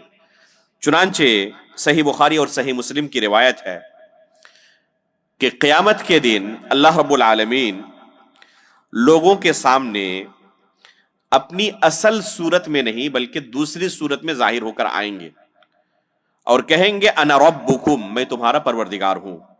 فیقولون نعوذ باللہ منک، تو تمام لوگ اللہ رب العالمین کی پناہ طلب کرتے ہوئے انکار کر دیں گے. نعوذ باللہ منک کہیں گے کہ ہم اللہ رب العالمین کی پناہ طلب کرتے ہیں تم سے. هذا مكاننا يأتينا ربنا فإذا جاء ربنا عرفناه فيأتيهم الله تعالى في صورته التي يعرفون. یہ صحیح بخاری اور مسلم کی روایت ہے. اللہ کے رسول کیا کہتے ہیں؟ فَيَأْتِيهِمُ اللَّهُ تَعَالَى فِي صُورَتِهِ الَّتِي يَعْرِفُونَ، کہ پھر اللہ رب العالمین اس صورت میں لوگوں کے سامنے ظاہر ہوں گے جسے لوگ پہچانتے ہیں، اور کہیں گے انا ربکم، میں تمہارا پروردگار ہوں. فیقولون انت ربنا، تب فوراً لوگ جو اہل جنت ہوں گے وہ قبول کریں گے اور کہیں گے کہ ہاں تو ہمارا پروردگار ہے، اور پھر اللہ رب العالمین کی اتباع کریں گے. یہ لمبی حدیث ہے. اس حدیث میں اللہ رب العالمین کی صورت کا اثبات ہے کہ اللہ رب العالمین کی صورت ہے. کیسے ہے؟ جیسے کہ اللہ رب العالمین کی شان کے لائق ہے. اس کی ہم کیفیت نہیں بیان کر سکتے اور نہ کسی مخلوق سے اس کی تشبیہ دے سکتے ہیں، مثال بیان کر سکتے ہیں. لہ النفس والصورت والوجہ والعینان. اسی طرح اللہ رب العالمین کا وجہ ہے. وجہ عربی میں چہرے کو کہتے ہیں. وَيَبْقَى وَجْهُ رَبِّكَ، قرآن میں اللہ تعالیٰ نے کہا. تو اس میں اللہ رب العالمین کے لیے وجہ کا اثبات ہے. کل شیء ہالک الا وجہہ، اللہ تعالیٰ نے قرآن میں کہا ہر چیز ہلاک ہونے والی ہے سوائے وجہ اللہ کے. تو یہاں پر اللہ رب العالمین کے لیے سب سے پہلے ہم کیا کریں گے؟ وجہ کی صفت کو، چہرے کی صفت کو ثابت قرار دیں گے، اور اس کا لازمی معنی کیا ہوگا؟ اللہ رب العالمین کی ذات ہے. اس کا لازمی معنی اللہ رب العالمین کی ذات ہے. تو اہل سنت والجماعت اس طرح کے نصوص میں جہاں پر وجہ ہے، جیسے ابتغاء وجہ اللہ، بہت سارے اعمال کے سلسلے میں آیا ہے کہ کوئی اللہ رب العالمین کے رضا و خوشنودی کے لیے، ابتغاء وجہ اللہ کا ترجمہ کیا کرتے ہیں؟ اللہ رب العالمین کی رضا اور خوشنودی کے لیے ایسا عمل کرے. تو وجہ کا ترجمہ رضا اور خوشنودی آتی ہے؟ یہ تعویل نہیں ہے. کہنے والا اگر اللہ رب العالمین کے لیے وجہ کی صفت کو ثابت قرار دیتا کہ ہم ایمان رکھتے ہیں کہ اللہ رب العالمین کا وجہ ہے، اس کا چہرہ ہے جیسے کہ اس کی شان کے لائق ہے، اور اس کا لازمی معنی یہ ہے کہ اللہ رب العالمین کی رضا اور خوشنودی چاہتا ہے، تو اس میں کوئی اشکال نہیں ہے، حرج نہیں، یہ جائز ہے. لیکن اگر رضا اور خوشنودی سے تعبیر کرنے والا اللہ رب العالمین کے لیے اس صفت کا انکار کرتا ہو تو ہم کہیں گے تعویل ہے. یہ جائز نہیں ہے، یہ تعویل ہے اور یہ جائز نہیں ہے. تو سب سے پہلا کام کیا ہونا چاہیے؟ اس طرح کی کوئی بھی آیت آئے، کوئی حدیث آئے، تو اللہ تعالیٰ کے لیے جس صفت کا وہاں پر تذکرہ ہے پہلے ہم اس صفت کو اللہ تعالیٰ کے لیے ثابت مانتے ہیں. یہ پہلا اسٹیپ ہے. اس کے بعد اس سیاق کا جو تقاضا ہے اس تقاضے کو ہم نظر انداز نہیں کرتے. چنانچہ یہاں سیاق کا تقاضا یہ ہے کہ اللہ رب العالمین کی رضا اور خوشنودی اس وجہ سے مراد ہے، لیکن پہلے وجہ کو ہم ثابت قرار دیتے ہیں، اس کا انکار نہیں کرتے. اسی طرح اللہ رب العالمین کی دو آنکھیں ہیں، والعینان، اور اس کی دلیل قرآن کریم کے اندر بھی موجود ہے اور احادیث کے اندر بھی موجود ہے. اللہ رب العالمین کا ارشاد ہے وَاصْبِرْ لِحُكْمِ رَبِّكَ فَإِنَّكَ بِأَعْيُنِنَا. اسی طرح وَحَمَلْنَاهُ عَلَى ذَاتِ أَلْوَاحٍ وَدُسُرٍ تَجْرِي بِأَعْيُنِنَا جَزَاءً لِمَنْ كَانَ كُفِرٍ. اسی طرح اللہ رب العالمین کا کہنا ہے وَأَلْقَيْتُ عَلَيْكَ مَحَبَّةً مِّنِّي وَلِتُصْنَعَ عَلَى عَيْنِي. تو اللہ رب العالمین کے لیے عین کی صفت ان آیتوں کے اندر ثابت ہے. اسی طرح حدیث کے اندر اللہ کے رسول صلی اللہ علیہ وسلم دجال کے بارے میں بیان کرتے ہوئے کہتے ہیں کہ دجال کیا ہوگا؟ اعور ہوگا. اعور کہتے ہیں جس کی ایک آنکھ فاسد ہو، ڈیمیج ہو، اور دوسری آنکھ صحیح سالم ہو، اور جس کی دونوں آنکھیں برباد ہو چکی ہوں اس کو کیا کہتے ہیں؟ اعمیٰ کہتے ہیں. کانا اور اندھا کہتے ہیں نا اپنی زبان میں ہم. اندھا جس کی دونوں آنکھیں برباد ہو چکی ہوں، اور کانا جس کی ایک آنکھ برباد ہوئی ہو دوسری آنکھ صحیح سالم ہو. عربی میں کہتے ہیں اعور اور اعمیٰ. اعمیٰ یعنی جس کی دونوں آنکھیں فاسد ہو چکی ہو، خراب ہو چکی ہو، اور اعور جس کی ایک آنکھ صحیح سالم ہو دوسری آنکھ ڈیمیج ہو چکی ہو، برباد ہو چکی ہو. تو اللہ کے رسول صلی اللہ علیہ وسلم دجال کے بارے میں کیا کہتے ہیں کہ دجال اعور ہے، اس کی ایک آنکھ فاسد ہے. وَإِنَّ رَبَّكُمْ لَيْسَ بِأَعْوَرٍ، اور تمہارا پروردگار اعور نہیں ہے. اس سے کیا ثابت ہوتا ہے؟ دجال کے لیے اللہ کے رسول نے اعور کی صفت کو ثابت کیا، یعنی اس کی ایک آنکھ فاسد ہے دوسری آنکھ صحیح سالم ہے نا. اور اللہ کے بارے میں کیا کہا اللہ کے رسول نے؟ وَإِنَّ رَبَّكُمْ لَيْسَ بِأَعْوَرٍ، کہ تمہارا پروردگار جو ہے یہ اعور نہیں ہے. تو اعور کی نفی کی ہے. جب اعور کی نفی کی تو کیا لازم آیا؟ اس نفی کا دو نتیجہ نکلنا چاہیے منطقی طور پر. اعور نہیں ہے، اگر کوئی اعمیٰ ہو وہ بھی اعور نہیں ہے، اور کوئی دونوں آنکھوں والا ہو وہ بھی اعور نہیں ہے نا. تو کوئی اگر اس حدیث سے دلیل لے کہ اعور کی نفی کی گئی ہے تو ہم اعمیٰ بھی کہہ سکتے ہیں، نعوذ باللہ من ذالک. تو ہم کیا کہیں گے کہ اللہ رب العالمین عیب سے پاک ہے یا نہیں؟ تو جب اعور ہونا عیب ہے جس کی اللہ کے رسول نے نفی کی ہے، تو کیا اس سے بڑے عیب کا اس بات اللہ کے رسول کر رہے ہیں؟ اعور ہونا یہ کم درجے کا عیب ہے، اعمیٰ ہونا اس سے بڑے درجے کا عیب ہے، اور اللہ کے رسول کم درجے کے عیب کی نفی کر رہے ہیں، تو کیا اس سے بڑے درجے کے عیب کو ثابت کر رہے ہیں؟ تو اس کا نتیجہ یہ نکلے گا کہ اللہ رب العالمین دو آنکھوں والے ہیں اور اس کی دونوں آنکھیں صحیح سالم ہیں، کسی بھی طرح کے عیب سے پاک ہے. اس کا یہ معنی نکلے گا.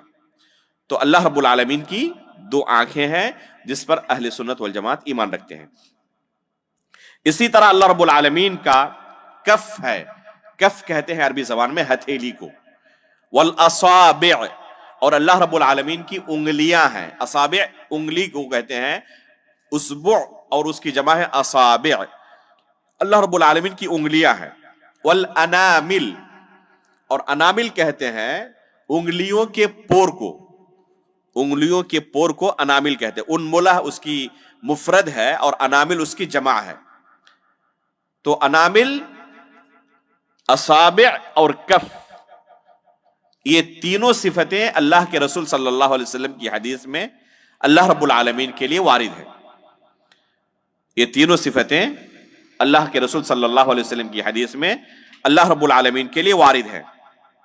اس لیے ہم ان تینوں صفات کو جو کہ صفات ذاتیہ ہیں اللہ رب العالمین کے لیے ثابت قرار دیتے ہیں. چنانچہ صحیح مسلم کی روایت ہے، ابو ہریرہ رضی اللہ تعالیٰ عنہ اللہ کے رسول سے روایت کرتے ہیں، ما تصدق احد بصدقۃ من طیب ولا يقبل اللہ الا الطیب الا اخذها الرحمن بیمینہ وان كانت تمرة فتربو فی کف الرحمن. یہ روایت صحیح مسلم کے اندر ہے جس میں اللہ رب العالمین کے لیے کف الرحمن، رحمان اللہ کا نام ہے، تو لفظ کف کا اس بات کیا گیا ہے. اور کف کا معنی عربی زبان میں کیا ہوتا ہے؟ ہتھیلی کے ہوتا ہے. تو اللہ رب العالمین کے لیے ہم کف یعنی ہتھیلی کو ثابت قرار دیتے ہیں. کیسے؟ جیسے کہ اس کی شان کے لائق ہے. اللہ رب العالمین کے لیے انگلیوں کو ہم ثابت قرار دیتے ہیں، لیکن مخلوق کی انگلیوں کی طرح نہیں، بلکہ جیسے کہ اس کی شان کے لائق ہے.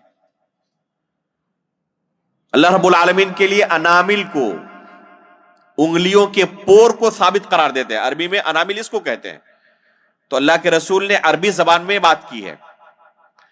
اللہ رب العالمین نے قرآن کو عربی زبان میں نازل کیا ہے، تو اس عربی زبان کے اندر اس لفظ کا جو معنی ہوتا ہے اس معنی کو ہم اللہ تعالیٰ کے لیے ثابت مانیں گے. ابھی ہم نے شروع میں قاعدہ بیان کیا، من غیر تحریف ولا تعطیل ومن غیر تکییف ولا تمثیل.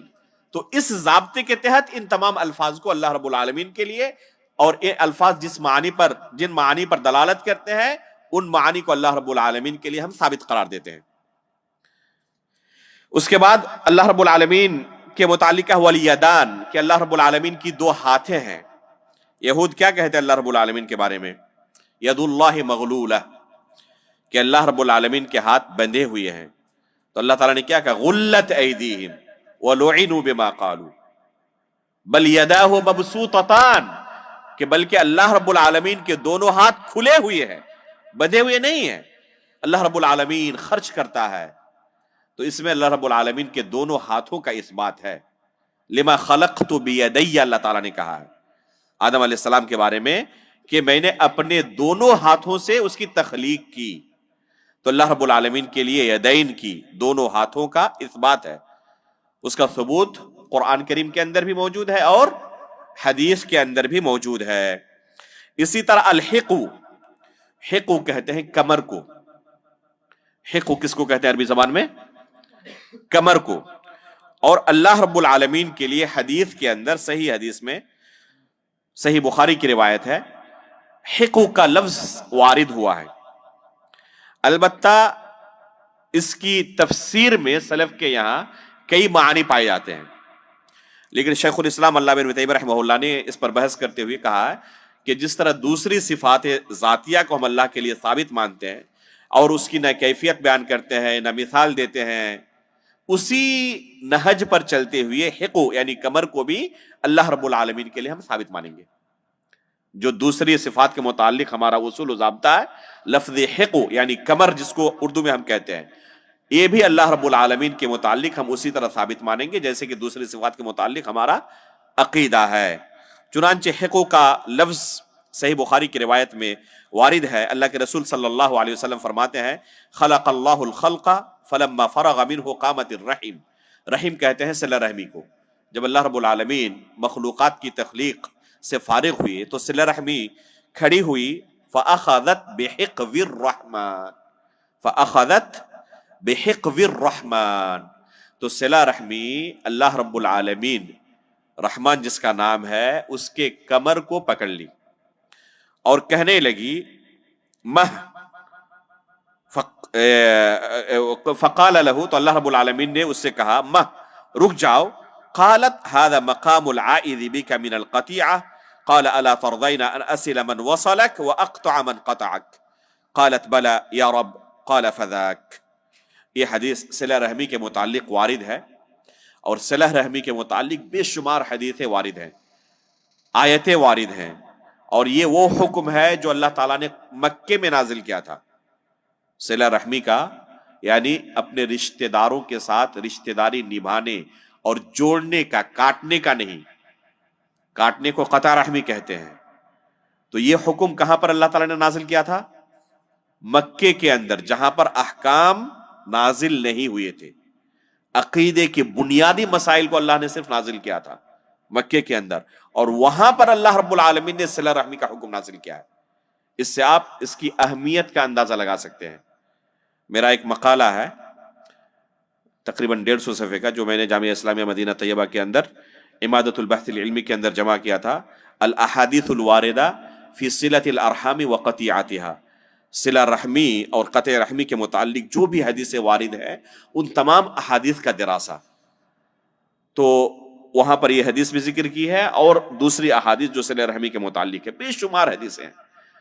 تو جو شخص قطع رحمی کرتا ہے، رشتے کاٹتا ہے، اس کے لیے سخت وعید آئی ہوئی ہے، جن میں سے ایک حدیث یہ ہے جو کہ صحیح بخاری کے اندر وارد ہے.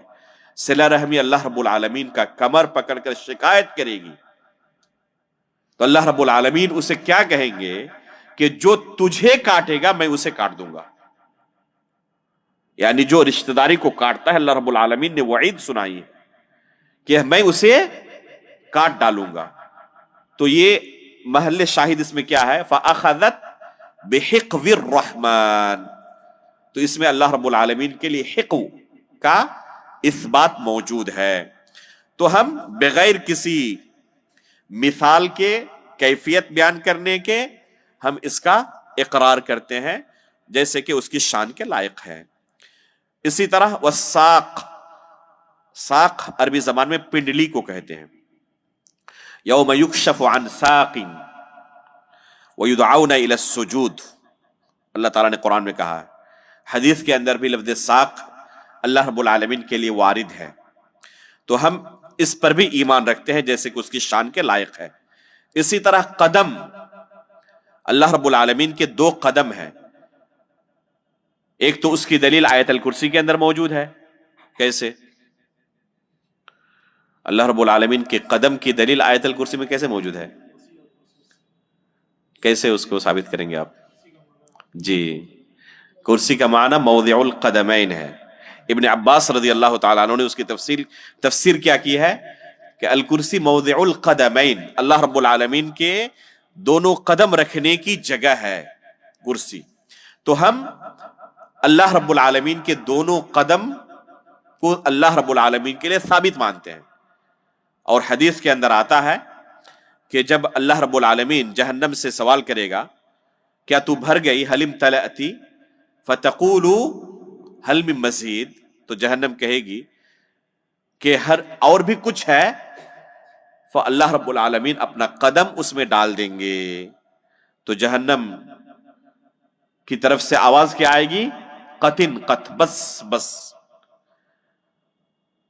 یہ حدیث صحیح سند سے وارد ہے اور بغیر اپنے عقل کا استعمال کرتے ہوئے جیسے کہ اللہ کے رسول نے بیان کیا ہم اس پر ایمان رکھتے ہیں. جیسے کہ سلف صالحین صفات کے متعلق جب کوئی حدیث ان کے سامنے پیش کی جاتی، اگر کسی کے عقل میں وہ بات نہ آتی تو تعجب کا اظہار کرتے.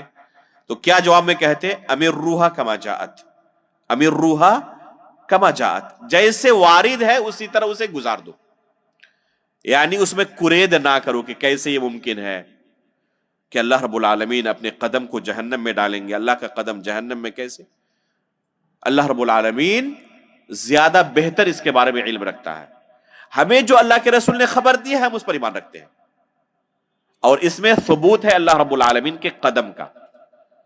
اللہ رب العالمین کے قدم کا اس میں ثبوت موجود ہے اور اس پر ہم ایمان رکھتے ہیں جیسے کہ اللہ کے رسول نے بیان کیا ہے. کما یلیق سبحانہ و تعالی، ان تمام صفات کے بارے میں ہم یہ کہیں گے کہ جیسے کہ اللہ رب العالمین کے شان کے لائق ہے. یہ جو پیراگراف تھا، اس پیراگراف میں اللہ رب العالمین کے صفات ذاتیہ کو بیان کیا گیا. آگے ہم صفات فعلیہ کو بیان کریں گے، لیکن اس سے پہلے ایک قاعدہ ان تمام صفات کے متعلق یہاں بیان کر رہے ہیں. لا يعطلون شيئا من صفاته، کہ اہل سنت والجماعت اللہ رب العالمین کی جتنی صفات وارد ہیں، چاہے صفات ذاتیہ ہو چاہے صفات فعلیہ ہو، کسی بھی صفت کا انکار نہیں کرتے. ولا يشبهونها بخلقه، جو اس سے پہلے من غیر تحریف ولا تعطیل ومن غیر تکییف ولا تمثیل کا لفظ گزرا ہے، اسی کی تفسیر یہاں مزید وضاحت کے ساتھ بیان کی گئی ہے. ولا يشبهونها بخلقه، اور کسی بھی صفت کی تشبیہ اس کی مخلوق کے ساتھ نہیں دیتے. یہ نہیں کہتے کہ اللہ کا ہاتھ ہے انسانوں کے ہاتھ کی طرح، اس طرح نہیں کہتے. اللہ کی آنکھیں ہیں انسانوں کے آنکھوں کی طرح. اللہ رب العالمین نزول فرماتا ہے رات کے آخری پہر.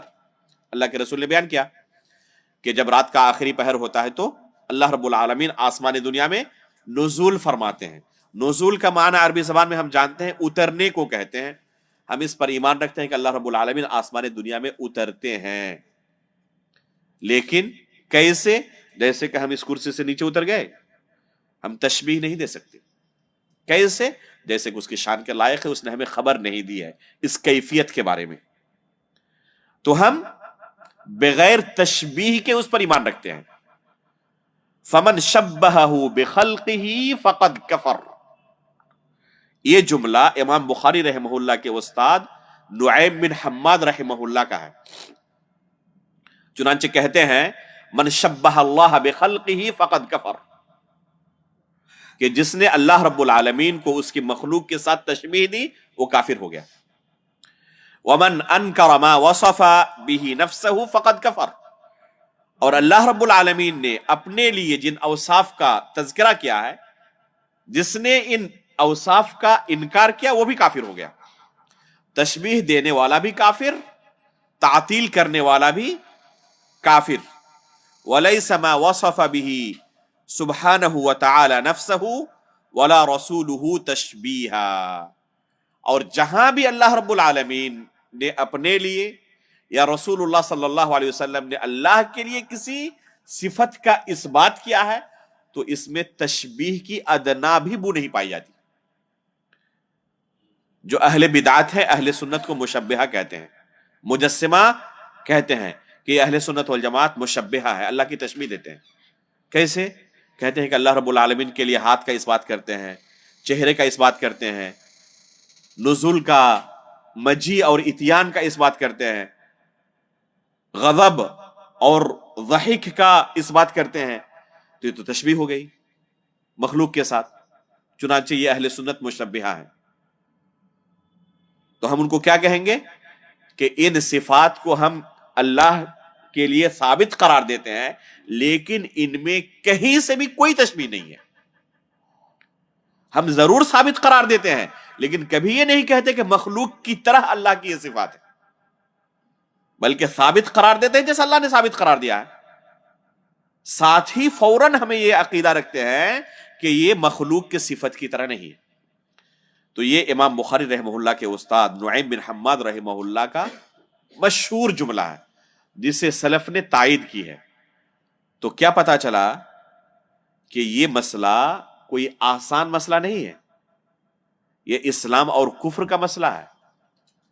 اگر کوئی شخص اللہ رب العالمین کی تشبیہ دے مخلوق کے ساتھ یا کسی صفت کا انکار کرے تو ایسا بندہ دائرہ اسلام سے خارج ہو جاتا ہے، کیونکہ اس نے بے شمار قرآن کی آیتوں کا، رسول اللہ صلی اللہ علیہ وسلم کی احادیث کا انکار کیا ہے۔ اور کوئی بندہ ایک آیت یا ایک حدیث کا بھی انکار کرے تو دائرہ اسلام سے خارج ہو جاتا ہے۔ اور ایسا بندہ جو اللہ رب العالمین کی صفات کی مخلوق کے ساتھ تشبیہ دے یا کسی صفت کا انکار کرے، خصوصاً انکار کرنے کے دوران بے شمار آیتوں کا اور احادیث کا انکار کرتا ہے، تو ایسا بندہ کیا ہے؟ کافر ہے، دائرہ اسلام سے خارج ہے۔ لیکن یہ حکم عام ہے، اس بنا پر کسی معین شخص کو کافر قرار دینا یہ اہل سنت والجماعت کا طریقہ نہیں ہے، بلکہ اس کے لیے اصول و ضوابط کو فالو کرتے ہیں اور پھر حجت قائم ہونے کے بعد ہی معین طور پر کسی کو کافر قرار دیتے ہیں، ورنہ عمومی طور پر کہتے ہیں کہ جو بھی اللہ رب العالمین کی کسی صفت کی تشبیہ مخلوق کے ساتھ دے یا کسی صفت کا انکار کرے تو وہ کافر ہے، اس طرح عمومی حکم لگاتے ہیں۔ اس کے بعد اللہ رب العالمین کی صفات فعلیہ اختیاریہ کا بیان یہاں سے شروع ہوا ہے۔ اللہ رب العالمین کے صفات فعلیہ اختیاریہ کا بیان یہاں سے شروع ہو رہا ہے۔ فعلیہ کا مطلب کہ اللہ رب العالمین کے فعل سے ان کا تعلق رہتا ہے، اور اختیاریہ کا مطلب کہ جب چاہتا ہے اللہ رب العالمین ان صفات سے متصف ہوتا ہے، جب چاہتا ہے اللہ رب العالمین ان صفات سے متصف ہوتا ہے۔ اسے ان صفات سے عاری کرنا یا یہ کہنا کہ ازل کے اندر اس صفت سے متصف تھا لیکن جب چاہے تب نہیں، تو ان صفات کا انکار کرنا ہوگا۔ اور اہل سنت والجماعت ایسا طریقہ نہیں اپناتے، بلکہ ان صفات کا اللہ تعالیٰ کے لیے اثبات کرتے ہیں۔ اللہ رب العالمین ان صفات سے ازل سے متصف بھی تھا اور جب چاہتا ہے ان صفات سے متصف ہوتا ہے۔ چنانچہ یہاں اللہ رب العالمین کی ان صفات کا بیان کرتے ہوئے اس سے ہمیں اپنے رب کی پہچان ہوگی کہ ہمارا رب کن صفات سے متصف ہے۔ یسمع و یرا، کہا کہ اللہ رب العالمین سنتا ہے، دیکھتا ہے۔ اس کے سننے کی صفت میں، دیکھنے کی صفت میں کسی طرح کا کوئی خلل اور عیب نہیں ہے۔ انسان چاہے آہستہ ہی کسی سے کوئی غلط چیز کہے، اللہ تعالیٰ وہ بھی سنتا ہے۔ یہاں تک کہ دل کے اندر اگر کوئی بات کھٹک رہی ہے اس کے تو اللہ تعالیٰ اسے بھی جانتا ہے۔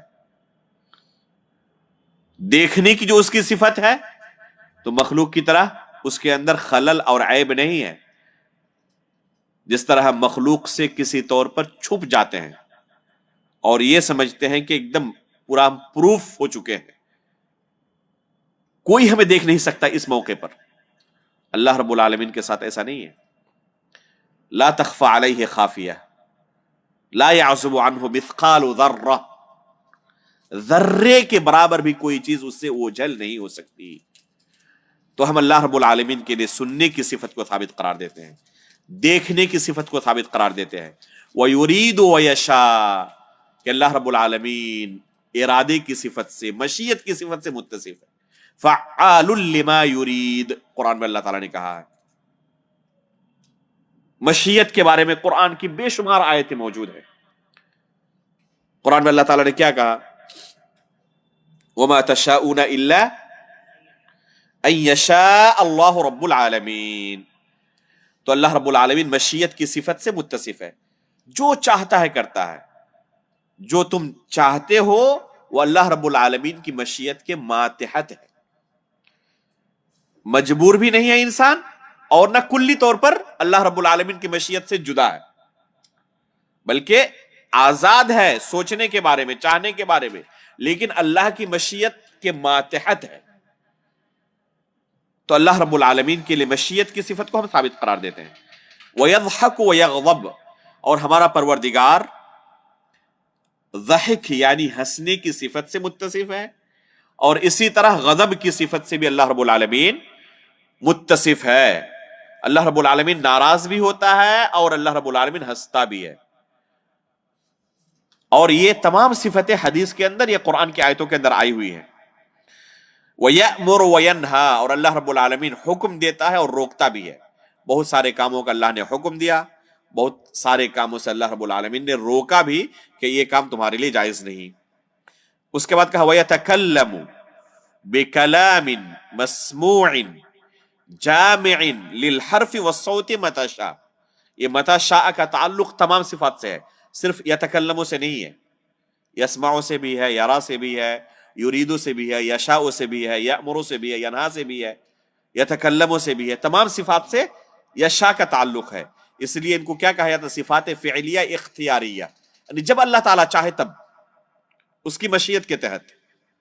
تو یتکلم بکلام مسموع جامع للحرف والصوت، یہ جملہ یاد کر لیں، انتہائی اہم جملہ ہے. یہ صفت کلام کے متعلق اہل سنت کے عقیدے کا خلاصہ ہے اس جملے میں.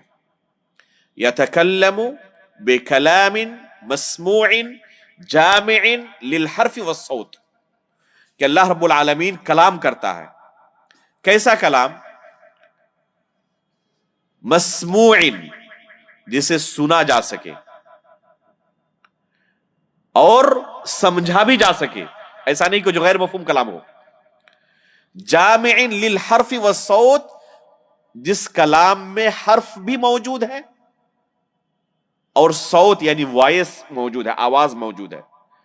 حرف بھی ہے، حرف سے مرکب وہ کلام ہے اللہ رب العالمین کا، اور اس کے اندر آواز بھی ہے، صوت بھی ہے، وائس بھی ہے.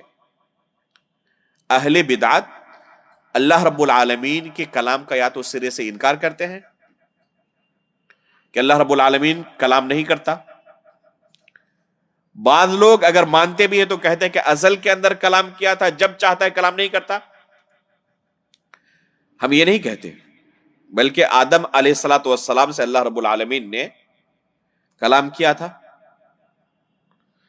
فرشتوں سے کلام کیا تھا، اور آدم کو سجدہ کرنے کے لیے کہا تھا. تو یہ کلام اس کلام کے علاوہ ہے. اللہ کے رسول کو بلایا معراج کی رات، کلام کے اللہ کے رسول سے، یہ کلام اس کلام کے علاوہ ہے. اہل بدعت نہیں مانتے، کہتے ازل کے اندر کلام کی صفت سے متصف تھا، لیکن بعد میں جب چاہے کلام کرے اس صفت سے متصف نہیں ہے. نعوذ باللہ من ذالک. یہ سب سے اہم معرکہ خیز مسئلہ رہا ہے اہل سنت اور اہل بدعت کے درمیان کہ اللہ رب العالمین کے کلام کا اہل بدعت انکار کرتے ہیں. اسی وجہ سے ان کو متکلمین کہا جاتا ہے، اہل کلام کہا جاتا ہے، اللہ رب العالمین کے کلام کے انکار کی وجہ سے. اس لیے آپ پائیں گے کہ بہت سارے لوگ عقیدے کی کتابوں کو علم کلام کہتے ہیں. کیوں؟ کیونکہ اہل بدعت اللہ رب العالمین کے لیے کلام کی صفت کو ثابت نہیں مانتے، اقرار نہیں کرتے. تو انتہائی اہم ہے. اگر کوئی مانتا بھی ہے، جیسے قرآن کی آیت ابھی گزری وَكَلَّمَ اللَّهُ مُوسَىٰ تَكْلِيمًا، تو کہتے ہیں کہ اس سے مراد کلام نفسی ہے. کلام نفسی مطلب، کلام نفسی کا مطلب ہے کہ دل کے ارادے کو کہتے ہیں. جیسے آپ ابھی بہت ساری چیزیں دل میں سوچ رہے ہیں، تو اس کو کیا کہتے ہیں؟ یہ نفس کا کلام ہے. اس کو اصل کلام کب کہا جائے گا؟ جب زبان سے ادا کریں گے آپ. تب جب انسان نماز میں کھڑا ہوتا ہے تو اس کے نفس میں بہت سارے خیالات آتے ہیں، نہیں آتے ہیں؟ اگر ان خیالات کو زبان سے ادا کر دے، نماز باطل ہوگی یا نہیں ہوگی؟ نماز باطل ہو جائے گی. اللہ کے رسول صلی اللہ علیہ وسلم کہتے ہیں صحیح حدیث کے اندر کہ یہ نماز جو ہے یہ لوگوں کی بات چیت کے لیے نہیں ہے. لا يصلح فيها من كلام الناس شيء، کہ اس نماز میں لوگوں کی بات چیت مناسب نہیں ہے، جائز نہیں ہے. تو نماز میں انسان کلام کرے تو نماز کیا ہو جاتی ہے؟ باطل ہو جاتی ہے. اگر کلام نفسی کو کلام کہا جائے تو کسی کی نماز درست ہوگی؟ کسی کی نماز درست نہیں ہوگی. اور اہل بدعت اللہ کے کلام کو کیا کہتے ہیں؟ کہتے اس سے کلام نفسی مراد ہے. تو کلام نفسی کو کلام کہا ہی نہیں جاتا ہے، نہ عقلاً نہ نقلاً. کلام نفسی کو کلام نہیں کہا جاتا. اگر کلام نفسی کو کلام کہا جاتا تو کسی کی نماز درست نہیں ہوتی. کلام کس کو کہتے ہیں؟ جس میں حرف اور صوت موجود ہو، جس میں حرف ہو اور جس میں وائس ہو. یہ قید لگاتے ہیں اہل سنت والجماعت. چنانچہ امام سجزی رحمہ اللہ نے اہل زبید کی طرف ایک رسالہ لکھا. کن کے رد میں؟ جو لوگ اللہ رب العالمین کے لیے حرف اور صوت کا انکار کرتے ہیں، ان کے رد میں. اللہ کے فضل سے یہ رسالہ 2 جلدوں میں جامعہ اسلامیہ مدینہ طیبہ کے ایک پروفیسر کی تحقیق، شیخ محمد با کریم با عبداللہ کی تحقیق سے چھپا ہوا ہے. انتہائی اہم رسالہ ہے اس مسئلے پر، صفت کلام کے متعلق. اس کا کیا نام ہے؟ رسالۃ السجزی الی اہل زبید فی الرد علی من انکر الحرف والصوت. رسالۃ السجزی الی اہل زبید فی الرد علی من انکر الحرف والصوت. انتہائی اہم رسالہ. شیخ الاسلام علامہ ابن تیمیہ رحمہ اللہ نے اشاعرہ پر رد کرتے ہوئے، جو اللہ رب العالمین کے کلام کا انکار کرتے ہیں اور کلام نفسی سے تعبیر کرتے ہیں، ان پر رد کرتے ہوئے ایک رسالہ لکھا، ایک کتاب لکھی جس میں 90 دلائل کا تذکرہ کیا. 1 2 نہیں، 90 دلائل کا تذکرہ کیا اور اس باطل عقیدے کی تردید کی. اور اس رسالہ کا نام بھی کیا ہے؟ التسعینیہ. 90 عربی میں 90 کو کہتے ہیں. یہ رسالہ کس نام سے چھپا ہوا ہے؟ التسعینیہ کے نام سے چھپا ہوا ہے. تو اہل سنت والجماعت کا اللہ رب العالمین کے کلام کے متعلق کیا عقیدہ ہے؟ کہ اللہ رب العالمین جب چاہتا ہے کلام کرتا ہے، ایسا کلام جو سنا جا سکے، جس میں حرف ہو، جس میں وائس ہو، صوت ہو. ایسا کلام اللہ رب العالمین کرتے ہیں، جب چاہتے ہیں تب کلام کرتے ہیں. تو اللہ رب العالمین کا یہ کلام قرآن مجید ہمارے پاس موجود ہے. ہم اسے اللہ کا کلام مانتے ہیں کہ اللہ تعالیٰ نے کلام کیا ہے. جبریل علیہ الصلوۃ والسلام نے اس کلام کو سنا ہے اور اسی کلام کو لے کر اللہ کے رسول کے پاس نازل ہوئے ہیں. ایسا نہیں کہ سن کر اپنے الفاظ میں تعبیر کر دی ہو، جیسا کہ اہل باطل کہتے ہیں کہ یہ قرآن جو ہے یہ اللہ رب العالمین کے الفاظ نہیں ہیں. جبریل علیہ الصلوۃ والسلام نے اپنے الفاظ میں ڈھال کر اسے اللہ کے رسول کو سنایا ہے. گویا کہ اللہ رب العالمین کے کلام کا مفہوم یہ ہے، یہ اللہ کا ہی کلام ہو ایسا نہیں ہے. تو اس کا نتیجہ کیا آیا؟ پورا قرآن اللہ کا کلام نہیں رہا. اسی بنا پر کیا کہتے ہیں وہ؟ اس کلام کو مخلوق قرار دیتے ہیں کہ اللہ رب العالمین کی مخلوقات میں سے ایک مخلوق ہے. اور اہل سنت والجماعت کیا کہتے ہیں کہ اللہ رب العالمین کی صفت ہے. جس طرح مخلوق کی صفت مخلوق ہے اور خالق کی صفت مخلوق نہیں، تو یہ اللہ کی صفت ہے. جب یہ اللہ کی صفت ہے تو مخلوق کیسے ہو سکتی ہے؟ اسی عقیدے کی بنا پر سلف صالحین کو کوڑے برسائے گئے. امام احمد بن حنبل رحمہ اللہ کے زمانے میں خصوصی طور پر لوگوں کا امتحان لیا جاتا، پوچھا جاتا کہ قرآن کو تم مخلوق کہتے ہو یا مخلوق نہیں کہتے. اگر کوئی انکار کرتا اور کہتا کہ اللہ رب العالمین کا کلام ہے، اس کی صفت ہے، مخلوق نہیں ہے، تو اس پر کوڑے برسائے جاتے. امام احمد بن حنبل رحمہ اللہ کو اسی باطل عقیدے کو رد کرنے کی وجہ سے، نہ قبول کرنے کی وجہ سے ان کو زد و کوب کیا گیا، جیل کے اندر ڈالا گیا. جلاد کھڑا رہتا سزا دینے کے لیے، وہ تھک جاتا اور پھر آرام کرنے کے لیے آتا. اس کے باوجود امام احمد بن حنبل ٹس سے مس نہیں ہوئی کہ قرآن اللہ کا کلام ہے. جیسے مخلوق کی صفت مخلوق ہوتی ہے، یہ مخلوق کی صفت نہیں ہے، اللہ رب العالمین کی صفت ہے، اور اللہ کی کوئی صفت مخلوق نہیں ہو سکتی. تو یہ ہمارا عقیدہ ہے اللہ رب العالمین کے کلام کے بارے میں. یتکلم بکلام مسموع جامع للحرف والصوت متی شاء. تو یہ انتہائی اہم عقیدہ ہے اللہ رب العالمین کے کلام کے سلسلے میں. اس کے بعد کہا صبار شکور وعفو غفور، کہ اللہ رب العالمین صبر کرنے والا اور شکر کرنے والا.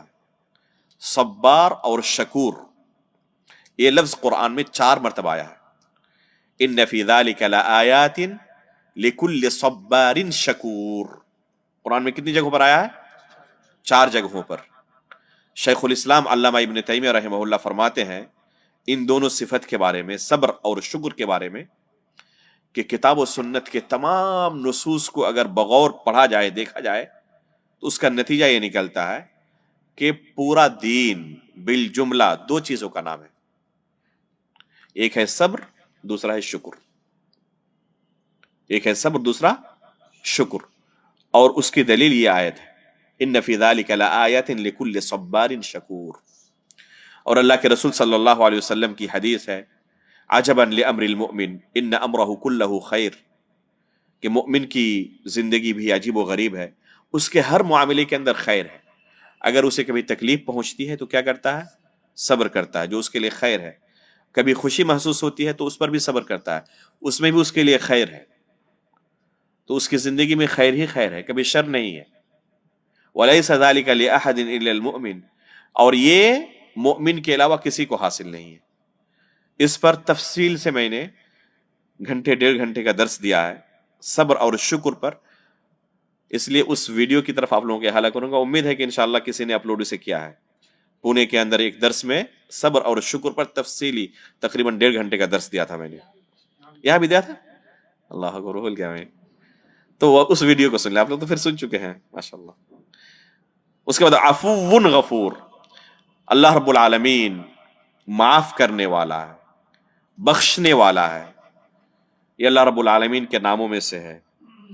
یحب الخیر واہلہ، یہ صفت محبت سے متصف ہے ہمارا پروردگار. بھلائی کو، خیر کی چیزوں کو اور خیر کے اعمال انجام دینے والوں کو اللہ تعالی محبوب رکھتا ہے، پسند کرتا ہے. وَيَرْضَى عَنْهُمْ، یہ اللہ رب العالمین کے لیے صفت رضا کا اثبات ہے کہ اللہ رب العالمین پسند کرتا ہے، راضی ہوتا ہے. کن سے؟ جو اس کے راستے پر چلتے ہوں. اس لیے ہم کہتے ہیں صحابہ اکرام کے متعلق کیا؟ رضی اللہ عنہم. جب رضی اللہ عنہم کہتے ہیں تو اللہ رب العالمین کے لیے رضا کی صفت کا اثبات ہوتا ہے. وَيُقَرِّبُهُمْ، اور اللہ رب العالمین انہیں اپنا مقرب بناتا ہے. قرآن میں اللہ تعالیٰ نے کیا کہا؟ وَقَرَّبْنَاهُ نَجِيًّا، تو تقریب یعنی اپنے نیک بندوں کو اپنا مقرب بنانا، قریب کرنا. تو اللہ رب العالمین اس صفت سے متصف ہے. وَيُنْعِمُ عَلَيْهِمْ بِفَضْلِهِ صِرَاطَ الَّذِينَ أَنْعَمْتَ عَلَيْهِمْ کہتے ہیں نا. تو اللہ رب العالمین اپنے فضل سے ان پر انعام و اکرام کرتا ہے. تو یہ اللہ رب العالمین کی صفات ہے، محبت کرنا، راضی ہونا، انعام و اکرام کرنا، قریب کرنا، یہ اللہ رب العالمین کی صفات ہیں۔ ساتھ ہی اللہ رب العالمین بری چیزوں کو ناپسند کرتا ہے، وَيَكْرَهُ الشَّرَّ وَأَهْلَهُ، اور صرف بری چیزوں کو نہیں بس ناپسند نہیں کرتا، بلکہ برے لوگوں کو بھی، برے اعمال انجام دینے والوں کو بھی ناپسند کرتا ہے۔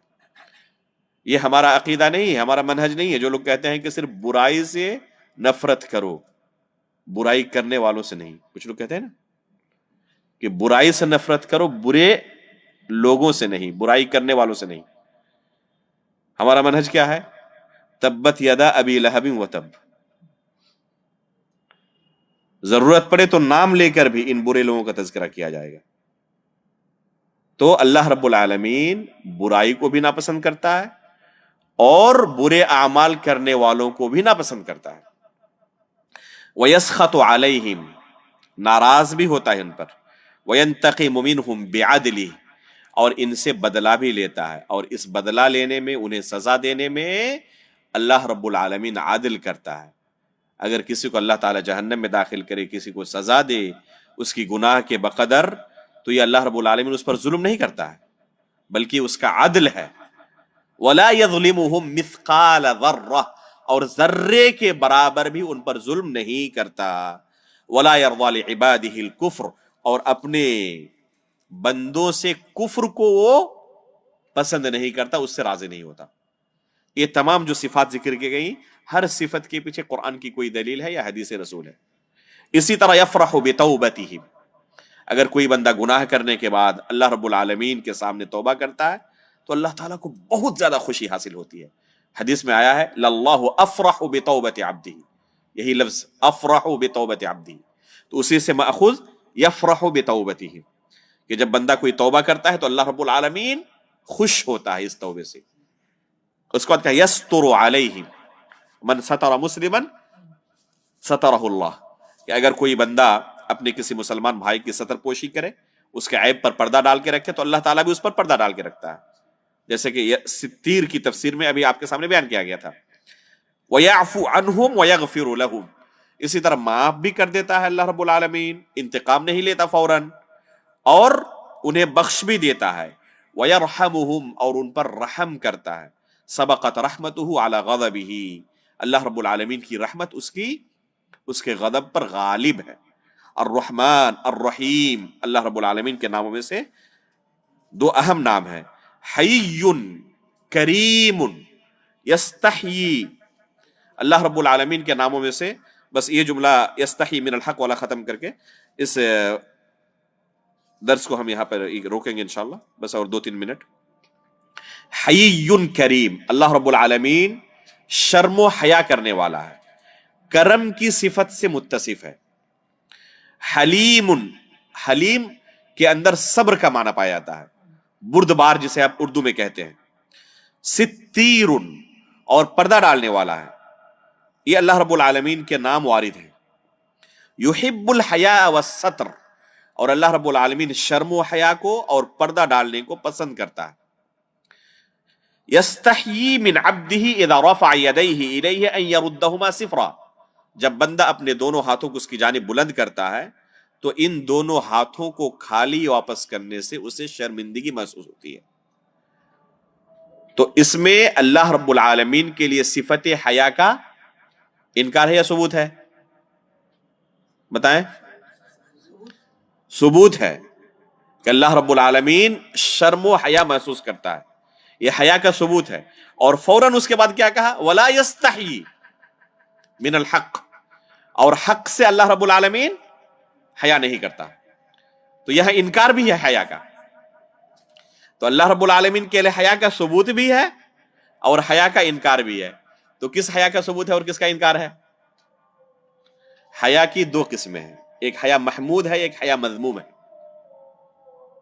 ٹھیک ہے؟